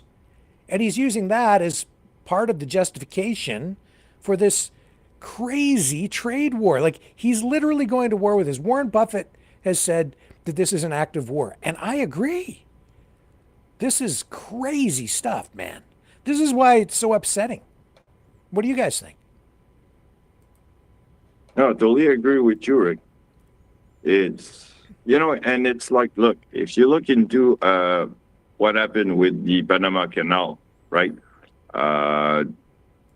What is probably Trump trying to refer to is that the United States did took over the project in 1904 to 1914 to redesign it so the ship can go around there and have a quick passage to the Pacific. But it's still not American per se. It was a conjoint sort of a affair or a building. So it is what it is. And Carter turned control of it over to Panama. I mean, that was a diplomatic gesture, but it's not like the United States doesn't have access to it. I understand the concerns about China and Chinese companies managing the canal. They're concerned about access, especially for, the U.S. Navy, but they haven't lost access to it. I just think it's crazy that he's down there threatening Panama. It's unnecessary. You can secure access in more diplomatic ways. And what Carter did was go down there to try to foster better relations, not just with Panama, but all of the different countries in that area.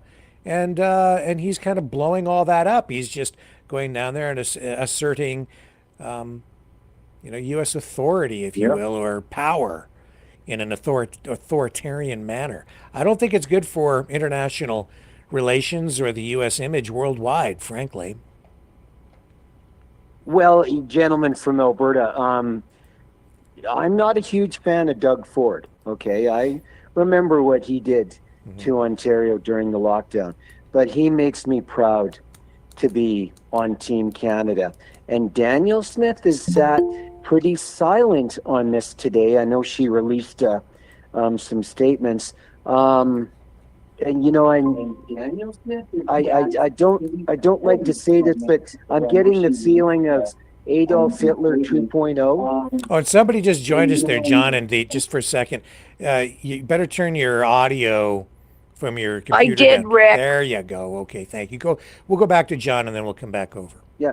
Well, I'm just getting the feeling, and I don't mean to insult my American friends or relatives, and I'm in a delicate situation because I'm part American. But with all due respect to the President of the United States, this speech tonight, I feel like this is reminiscent of Adolf Hitler 2.0, taking everything over, and to take a 7,500-year friendship and literally flush it down the toilet is basically what I got from Donald J. Trump tonight, and I got the same impression that he's done it to Mexico too. Am I off base with that, Isabel?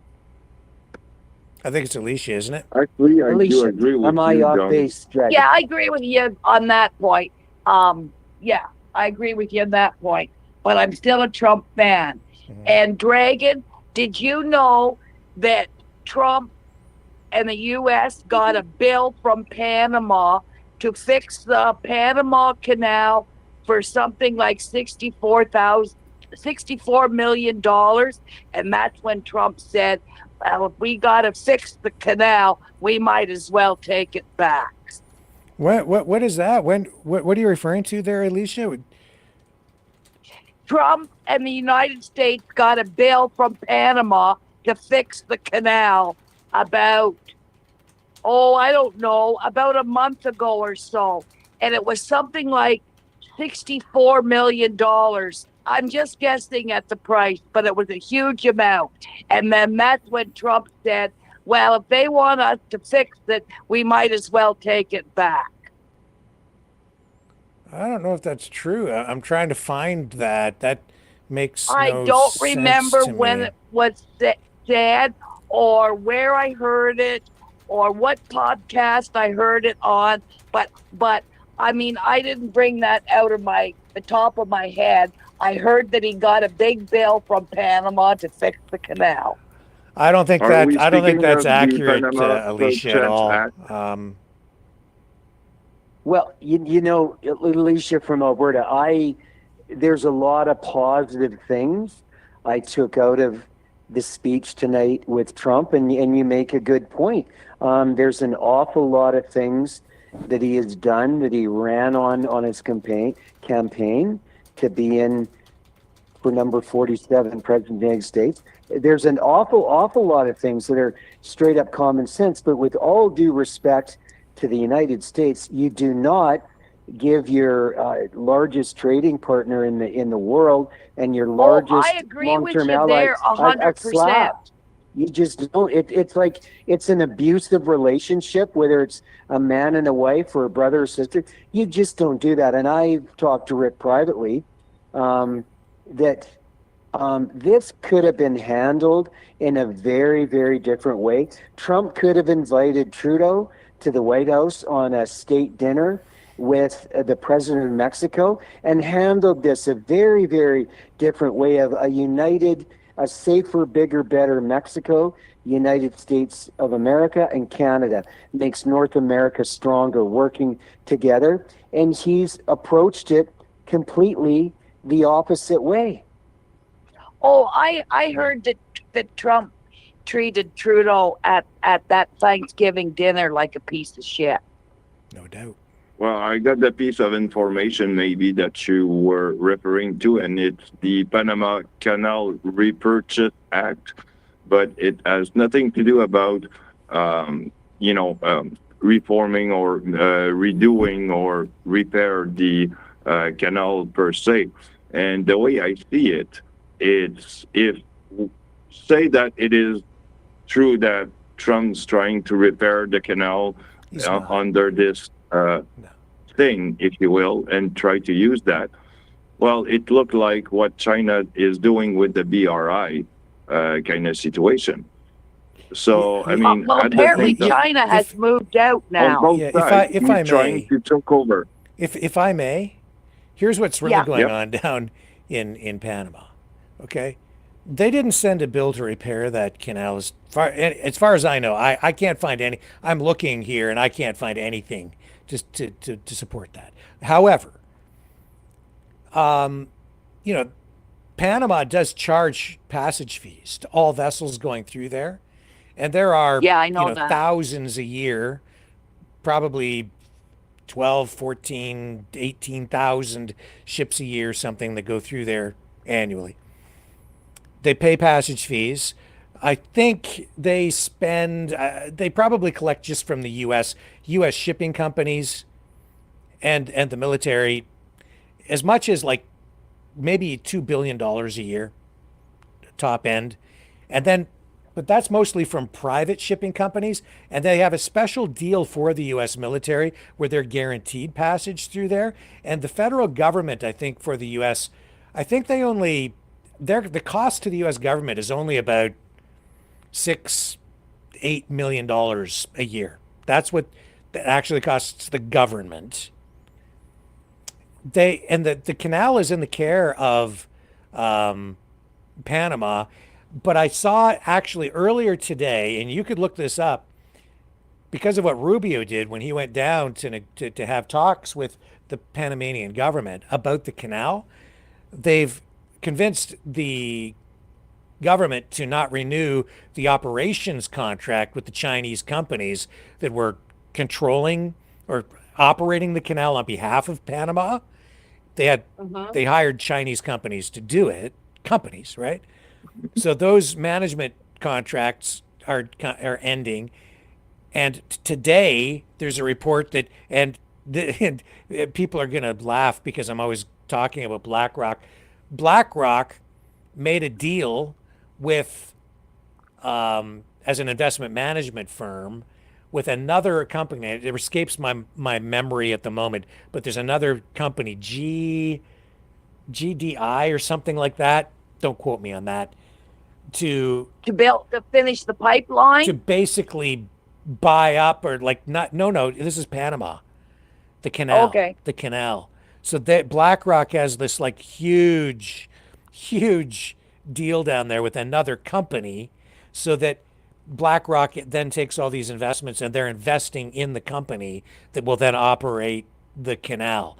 And in this particular case, BlackRock, through its investors, through their fund, they will actually have, I think it's about 90% ownership of the canal and therefore control.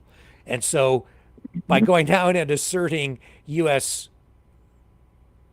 power and telling Panama that they have to decouple from China, it's going to end up in the corporate control of BlackRock and this other company. And that's true. Like, that's absolutely happening. BlackRock, of course, being an investment management firm, they won't run the canal. It will be a company that does. And then BlackRock, through its investors, is investing directly in it. And of course they're going to do that if they can, because that is like a canal like that. It's worth, that's like beyond premium real estate, because everything in the Western Hemisphere, all trade, and it just, that's the golden ticket, okay? That's why he wants it back, if you want to look at it that way. That's the golden ticket to trade, the Panama Canal, because that's $2 billion a year just from U.S. shipping companies alone, and China is the other major user of that canal. That's why the United States wants it. They want the money.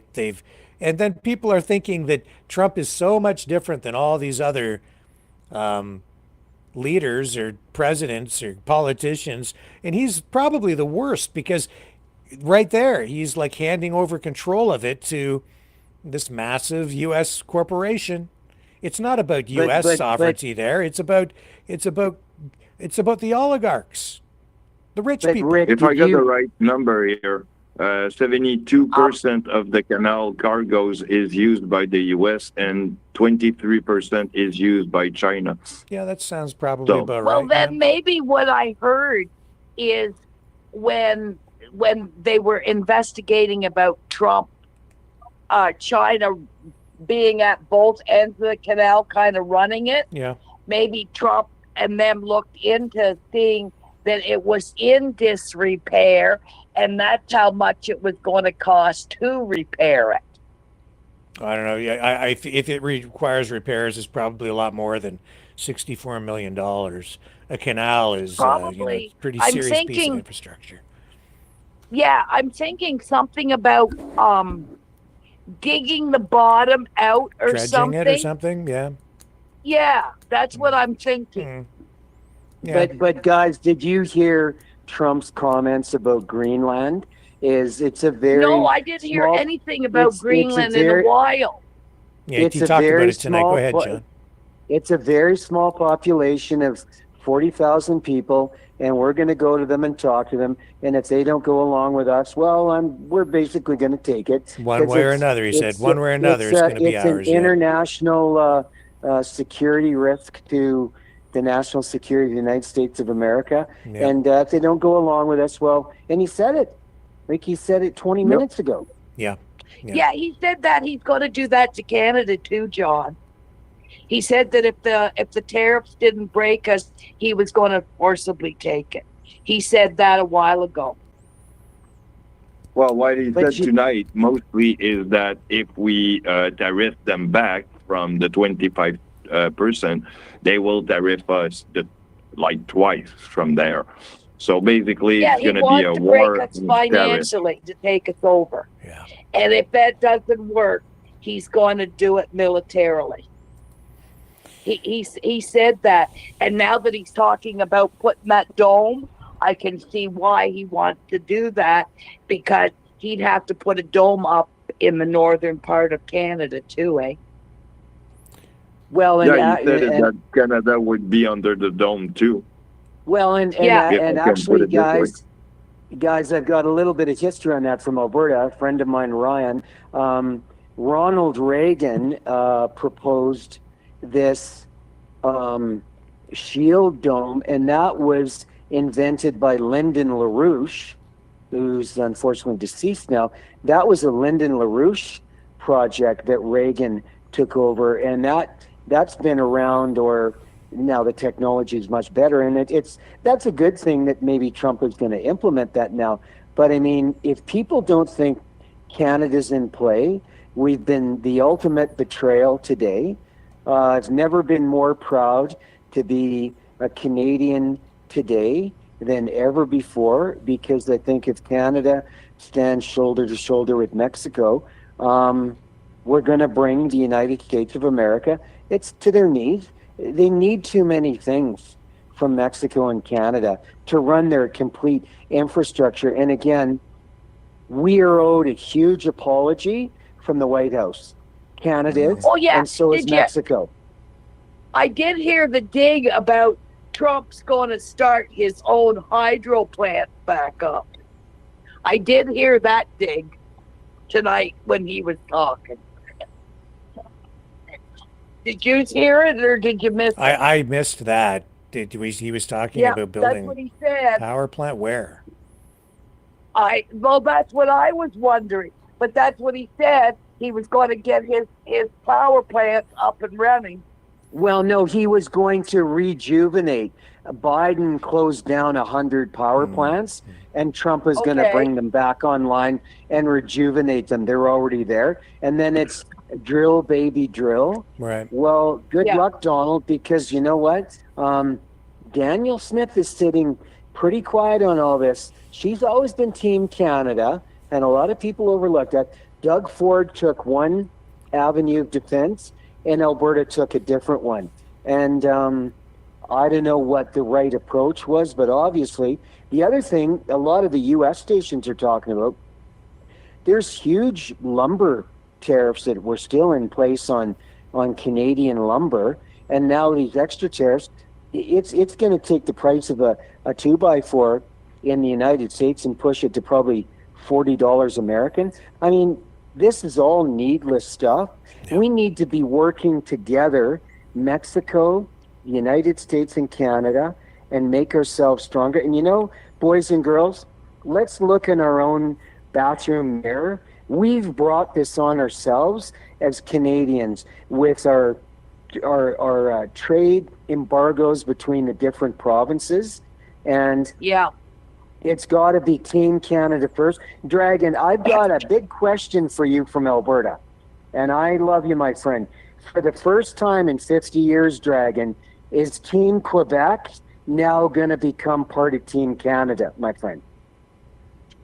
Yeah, well, I think so, and I hope so. From the perspective that I got around me, people are, kind of going hand in hand with all that, and we're not against American per se. I mean, we all love our compatriots from the other side of the territory, but I mean, we don't like what Trump is doing, and we all know how it's going to hurt everyone, and no, nobody wants that around here. No, Dragon, you've completely dodged my question. For the first time in 50 years in Quebec, instead of being Team Quebec, are you going to be Team Canada and be for Team Canada? John, are you trying to pick a fight with our friend from Montreal? You know me, I'm always Montreal on Team Canada. has always been John, Canada. he already It's said from that he thinks they're Quebec going to be City on Team Canada. On. Who just dropped It's off from there? Quebec We lost City somebody. on and up at northern Quebec. We lost John. That's against Canada. Who just joined us new? New caller? Are you still there, John? I'm still here. Okay, somebody came on. I let them into the room, and I guess and then they left. Okay, whoever it was is gone now. Sorry, Because Alicia. Dragon, my comments from Alberta, you've been Team Quebec for 50 years, and now you've got to be Team Canada for Canada to stand up against the orange orangutan with Mexico, and Canada's got to be united as Team Canada from coast to coast, whether you're British Columbia, Alberta, Manitoba, Saskatchewan, PEI, Newfoundland, Quebec, Ontario. We've got to be totally together. We may have our minor differences at the Canadian dinner table as family, but Quebec, for the first time in 50 years, you've got to come on board and be Team Canada, or this country's going to be broken up by the orange orangutan with different things he's going to do. And we're in play right now, boys and girls. If you don't know it, we got the big six. This is not a joke. And Justin Trudeau talked about it today. The fentanyl thing was an emergency act for Trump to do what he's doing. This is all about destroying Canada and Mexico, and it's about annexing Canada. We are in play like a Monopoly game. Are we boardwalk or this is a Monopoly game of real estate? John, you're being unfair to Dragon because Dragon lives in Montreal, and Montreal is mostly English, and it's from Quebec City to the border, and in northern Quebec, that's totally French. Most of the French up in northern Quebec, they can't even speak English. And the reason I know that is because I went out with a guy from BB Quebec for over 14 years, and I heard all the talk. And that's why I know that that's a fact. Well, the distinct society exists because the $250 billion of transfer payments in oil revenue from Alberta, and Quebec has been I don't even Team think Quebec those for 50 Frenchmen years. up in northern Quebec even know about your oil that goes to them. Well, they cashed my check from They Alberta are so bad. They are so backward up there. It's like they live in another country. But if I may for a moment, I'm going to answer to John, and at the same time, I might have a comment on that. First, John, the answer is that, Quebec always been, to a certain point, pro-Canadian, even though that we do have certain kind of, there's something in their blood, there's a blood between us kind of thing, but we still, proud to be what we are. And I'm sure that this will bring that division to an end to a certain extent, or keep us closer because of what's going on with the U.S. And I'm sure that everyone from Quebec or Canada will say the same thing. We are going to buy mostly Canadian stuff and product, and that's how it's gonna do. And for another comment, real quick, I might go around on with my cameras and just see if I can find American alcohol in the Canadian or Quebec alcohol places here. So we'll see if it's out of the shelf and how Montreal's reacting to that. You just hang on, John. We've got 2 new people, so let's let these new people speak. Who's just joined us? Isabel. Isabel, and who's the other caller? Hi, it's Maureen, Rick. Well, Maureen, welcome.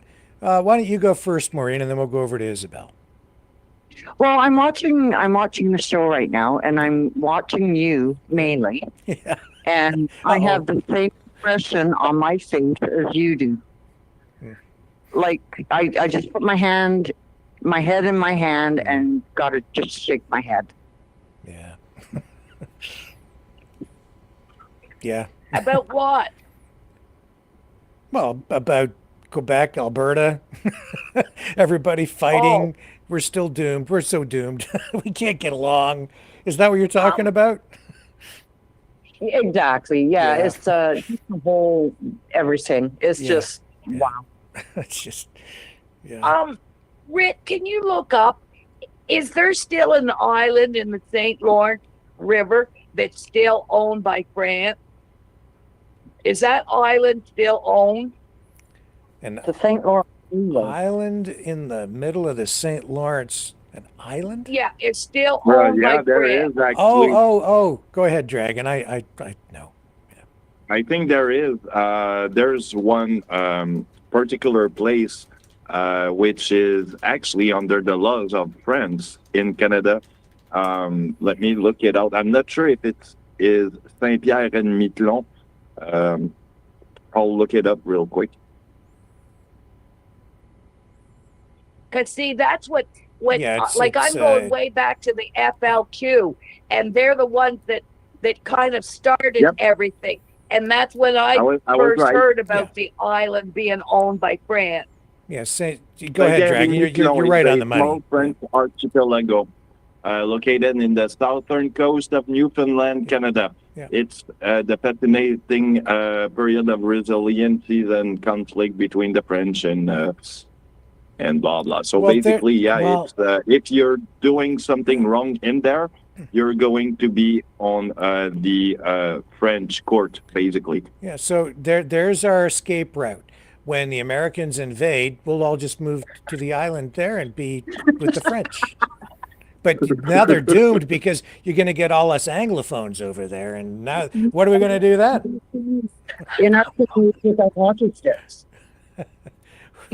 Well, and Dragon, my only point to you was from Alberta. We love you guys, or we haven't given you $250 billion. We've shared our resources. My only point about this is Trump has used this as a strategy to be dividing. He knows there's separatists still in Quebec and Alberta, and he's been behind the scenes, possibly, dare I mention his name, General Vallely, using that as a strategy to divide, the puzzle of Canada into different regions to annex them. And I think that is seriously going on behind the scenes.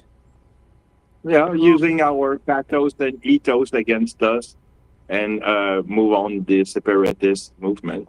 That's probably a good thing. Hi, Linda Biggs. Do you live in Alberta? No, you don't. Love your comment, though. I only got one thing to say to John. Yeah. Pushka Dragon. Make him be nice.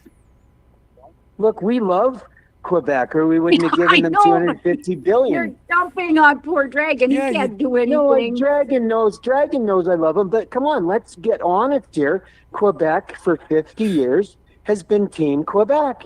They've never been Team Canada. They have to be now because they're almost kind of forced into it because of Trump. And I'm just pointing out a fact. If you don't like I know. Well, can't you just write a letter to the Premier of Quebec? No, because you got Mark Carney telling people in Kamloops, Alberta, or Kamloops, BC, one thing, and then going down and dragging, you're going to investigate into that, and then going down to a Quebec TV station and telling a completely different story out of his liberal mouth about no pipelines are going to go through Quebec from Alberta. Very true. I did. I know. We And all yeah. know Carney's a liar. Yeah. You know, as a French speaker, I can tell you he has two different type of speech. When goes to French, he would say, no, I'm against this, blah, blah, blah. And when he's speaking in English, he goes backward. Mm-hmm. Yep. Exactly. Well, I don't trust anyone from Alberta. Well, you know what, ladies and gentlemen, there should have never been any tariffs. They don't know how to do anything. So yeah, you become Trump's 51st province or whatever. Yeah. Because Alberta sucks. Well, That's not making Team Canada, guys.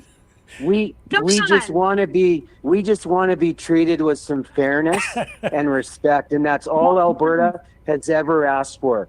Simply treat us with some fairness and respect, because without Ontario manufacturing in Alberta, there would be no Dominion of Canada. Let's get real. She's in hiding now. Oh my God. Are we ever going to be able to fix this problem, man? Yeah, maybe we'll invite you back to Canada. Why would Trump even want us? Like, look at the mess that he's going to get. Like, Nobody wants Alberta. Hey, Rick, that's why we don't have aliens, because they stopped in Canada and they said, no, we're going to go to the States. That's right, man. And what's happened to all the drones? Have you noticed that it's just stopped since he got elected? Yeah. What does that suggest to you? Because to me, that's like Trump was probably behind the whole damn thing, because they got that going until he got elected, and then it just stopped. Yep. So it's got to be related to him being elected. And since he got elected, I guess they did their job, whatever those alien drone things were about. He said he was going to find out what those Yeah. drones were, right? Yeah. That what he said? What's that? Didn't have to, because they came out of his already garage. elected when those drones were around. Well, he was supposed to get all the information right away and tell us what it was all about, and I'm still waiting. I thought he said that they How were do you private call- people. They were How do you private call it drones. sleight of hand in journalism? How do you what dragon? What? A sleight of hand. You Or know, sleight like of a prestidigitator kind of a What do you call that? trick. Yeah, I think you call it a sleight of hand. Yeah, no, but in the journalism speech, Yeah, it's when called sleight of you hand. know you got the. All right, Yeah. so that's what it is, guys. Sleight of hand.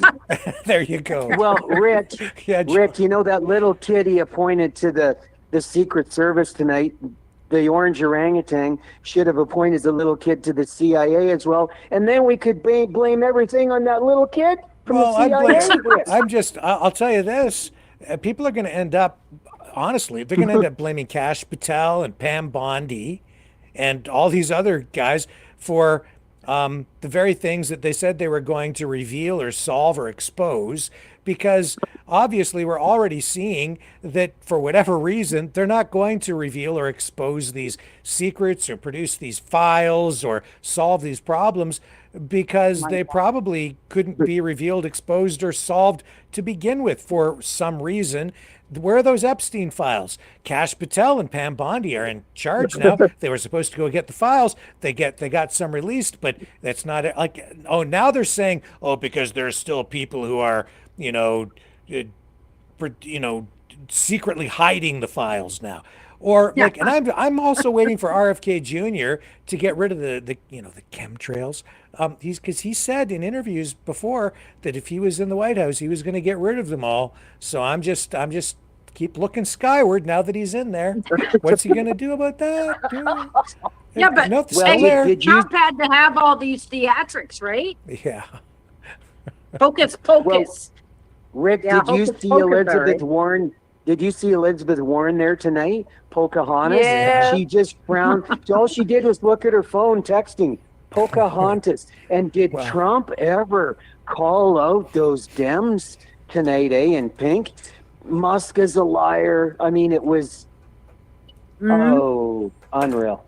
What a These All are a show. These are the people running the most powerful nation on earth, or so they think. So they think. Yeah. Well, did you see all the egocentric kind of ways that Trump did actually propose himself in front of everyone? It was like, I don't know, this guy is on the top of the world out of the stratosphere of the egocentricness.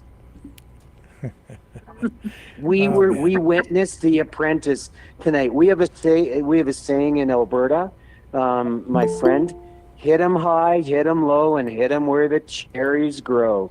Hockey Canada, put your elbows up in the air. It's fight time. Who just joined us on the line? New caller. Who's that? Yes, it's Darcy from BC. Well, hello, Darcy. Hello. So I've been a long-time listener. Yeah. So we've got a liberal. What? No, just let him talk. Do we have a liberal? No, it's okay. Just let him talk. Let him talk. No. Don't put me in a category. I have no use for politicians whatsoever. Yeah. And I hate Donald Trump, always have. Good answer. But I just wanted to call in because I hear all this talk about Alberta and Ontario and Quebec. From BC, yes, our lumber's not doing well and probably will continue not to do well. But I want to point out that BC is going to be a large contributor to minerals, as we are very rich in many of them in this province. There's 17 potential projects on board worth $37 billion, which 11 billion of that will be tax dollars. So BC's part of this country, and it offends me a little bit when I hear, that Ontario and Alberta and Quebec are the only existing provinces. And that's basically all I wanted to say. Stand up for my province, stand up for my country. It's all very true. I just focus on Alberta because I just think that Trump is after pretty much the oil, and I think that he's also focused on the separatist movement there, and he's been using that through this plan and this network of operatives and activists that I think they've activated out there to really. They've been working on this for years to divide the country, Go and ahead. it's all coming out of Alberta, really. Yeah, Do you and think Do you Go think ahead. the Oh, sorry, lumber go. industry would get a lot better if you could get rid of that May? Elizabeth May? May has Yeah. nothing Green to Party? do with it. Well, No. she's one She's federal. Green Party. environmental person. No, the lumber industry could get a lot better if the government's loosened up some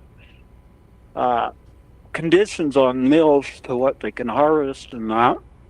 And Well, she's a premier or No, something Elizabeth or May other is the in leader there. of the Green Party for the federal government. She's the federal Green Party leader. yeah, Sonia couldn't First she no make was the leader rules? of the Green Party here, Mm-hmm. and she's resigning or something. Okay.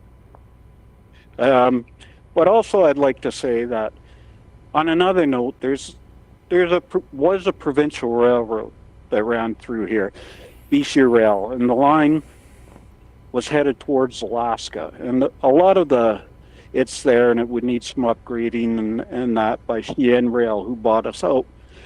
And if they could get that, that's why Trump's looking at BC also, is because they get that rail line through to Alaska and the minerals in that, and they have direct transportation to the rest of the world. Makes sense. And so, and I believe that's one of the factors in him looking at Canada. And that's about all I have to say. Okay. Are you worried? How do you feel about it all? Where do you sit on the issue? Oh, I'm extremely worried, like everybody else, and I just like him to go away and leave us alone. But he's not going to. Yeah. I mean, He's going to try and push and push and push till, like, we're pushing back, and if we could be unified and push back harder, and I think that's starting. We're not as peaceful as he thinks we are. Yeah. Yep. Yeah. And peace And you doesn't know, you mean brought a good being point. peaceful doesn't mean we're weak, and he thinks that's why what we are is weak. Yeah, knock knock, wake up, Trump. Yeah. Yeah. That's right. And you I just know, wanted to say real quick. Sorry. you know, that's one of the things with Trump. He's a bully, and you have to stand up to bullies. A bully will back down. They think we're weak, and we're far from weak. Yes. And I don't think he's a bully. I just think he's a shrewd businessman, and he knows that Canada's got riches, and we want them. no, Yep. he's a bully. shrewd. He's definitely a bully. Yes. And you like we're doing, we're setting up to him, and he's going to lose. Yeah. Yep. Trump said a long time ago.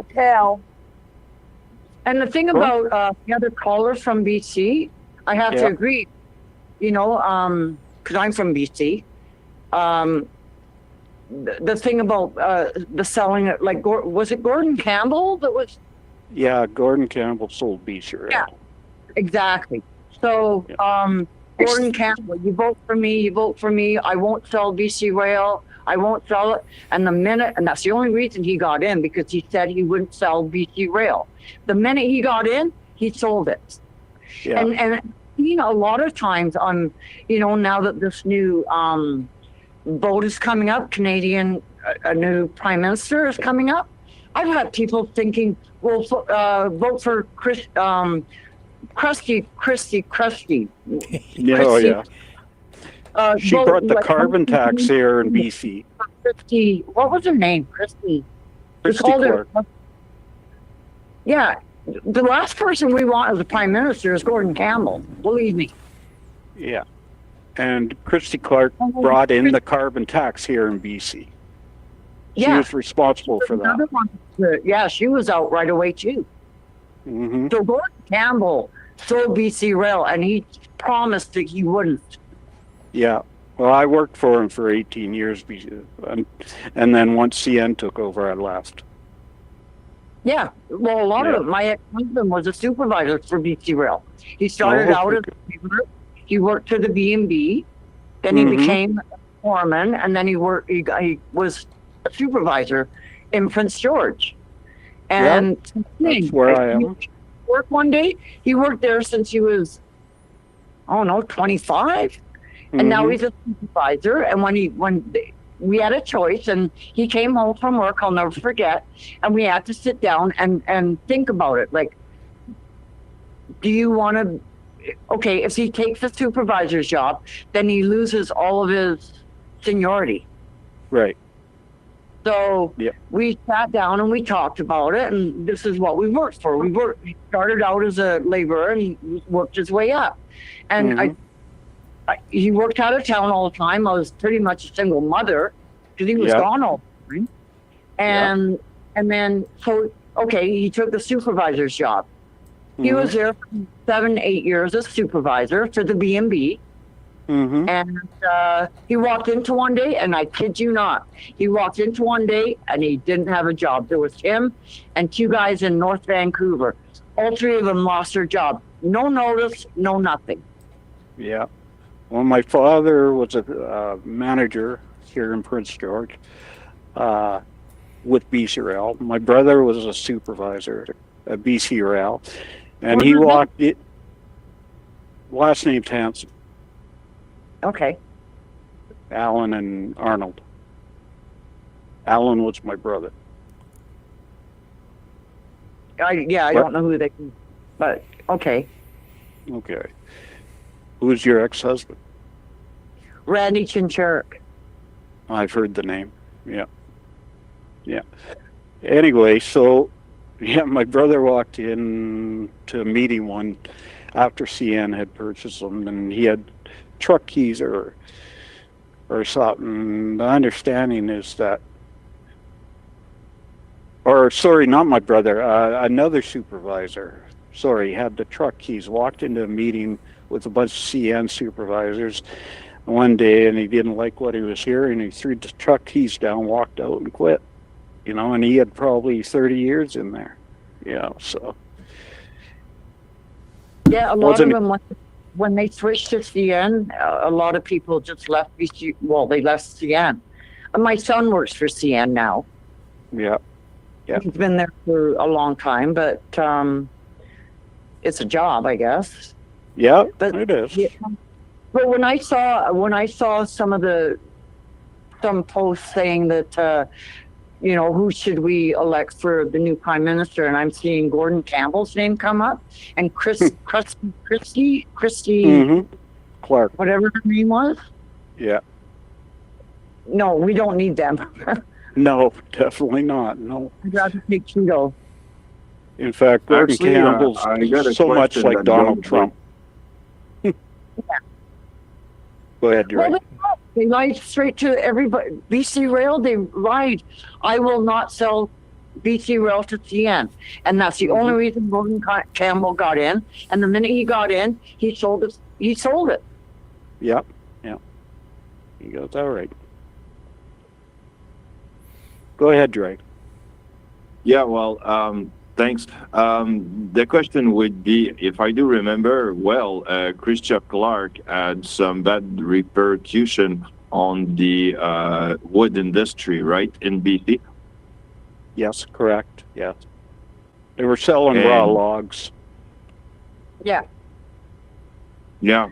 And to go with what you said, well, to go with what you said at first when on your first comment when you call in, it's true. We don't say a lot of things about BC, and we should, because most of the works wood goes back to America once in a while from BC, and it's a huge monetary gain from there. So, yeah, it's going to hurt our economy on that side.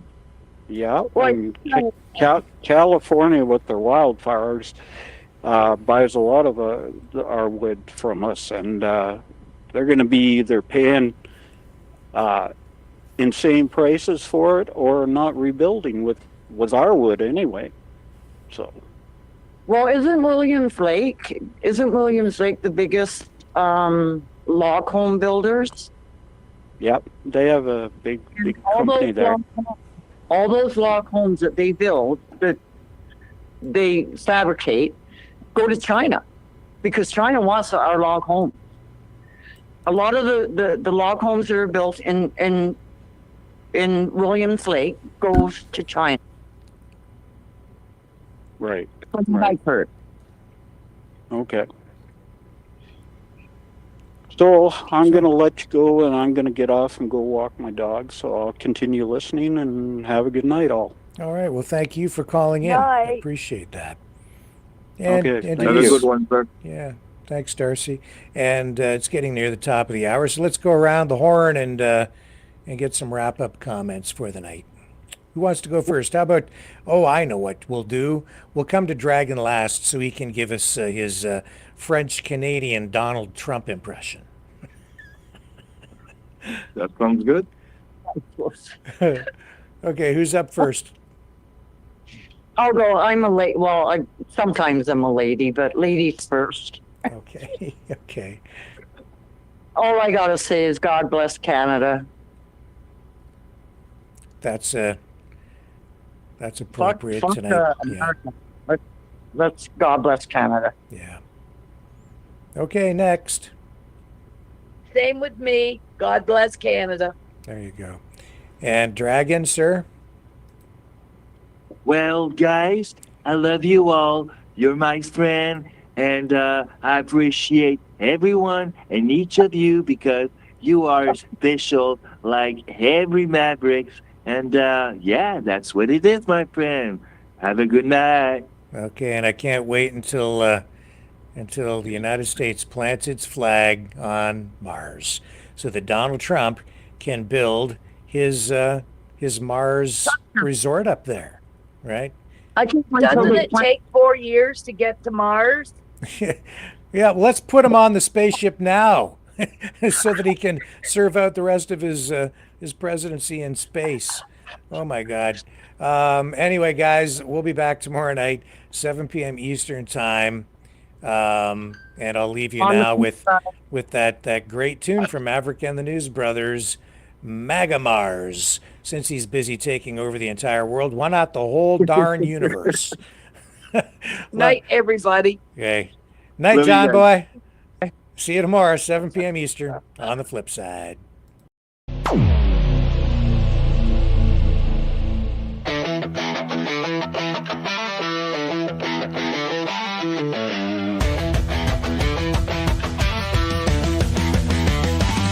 He's got a plan. It's bold and grand, taking over land, sea and sand. Canada's ours. Greenland's in the mix. The Panama Canal's just another fix. But Mars, oh Mars, you pesky red sphere, your spying drones are making it clear. It's a threat to Earth, a cosmic sin. But don't worry, folks, he'll make Mars great again. MAGA Mars, you're the 53rd state. Under Trump, your future is great. With Elon Musk and the Space Force too, we're slapping tariffs on your Martian crew. Make Mars great, yeah, make Mars ours. Wave that flag on the red rock stars. We'll impose sanctions, taxes, and fines. Martian exports know they're crossing the line. The Martians cry foul, but Trump doesn't care. He'll build a space wall floating up there. Elon's on board with rockets ablaze. The stock market's loving this Martian craze. He says, trust me, folks, I know the deal. Martian gold is ours, this plan is real. MAGA Mars, you're the 53rd state. Under Trump, your future is great. With Elon Musk and the Space Force too, we're slapping tariffs on your Martian crew. Make Mars great, yeah, make Mars ours. Wave that flag on the red rock stars.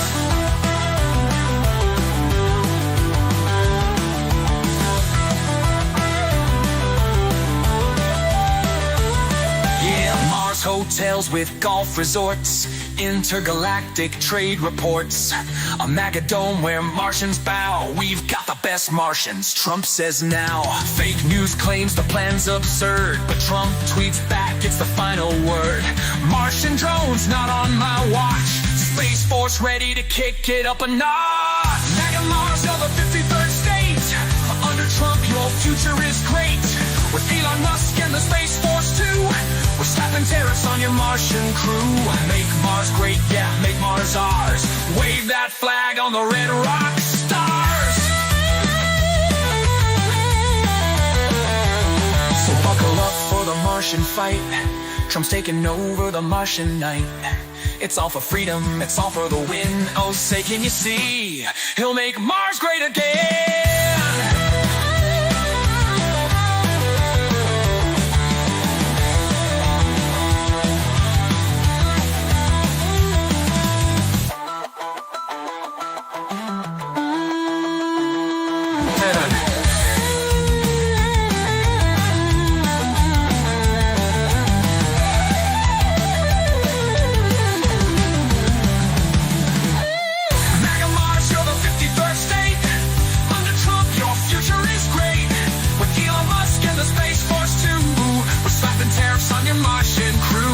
Make Mars great, yeah, make Mars ours.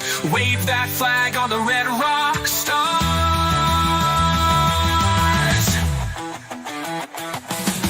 So buckle up for the Martian fight. Trump's taking over the Martian night. It's all for freedom, it's all for the win. Oh, say, can you see? He'll make Mars great again.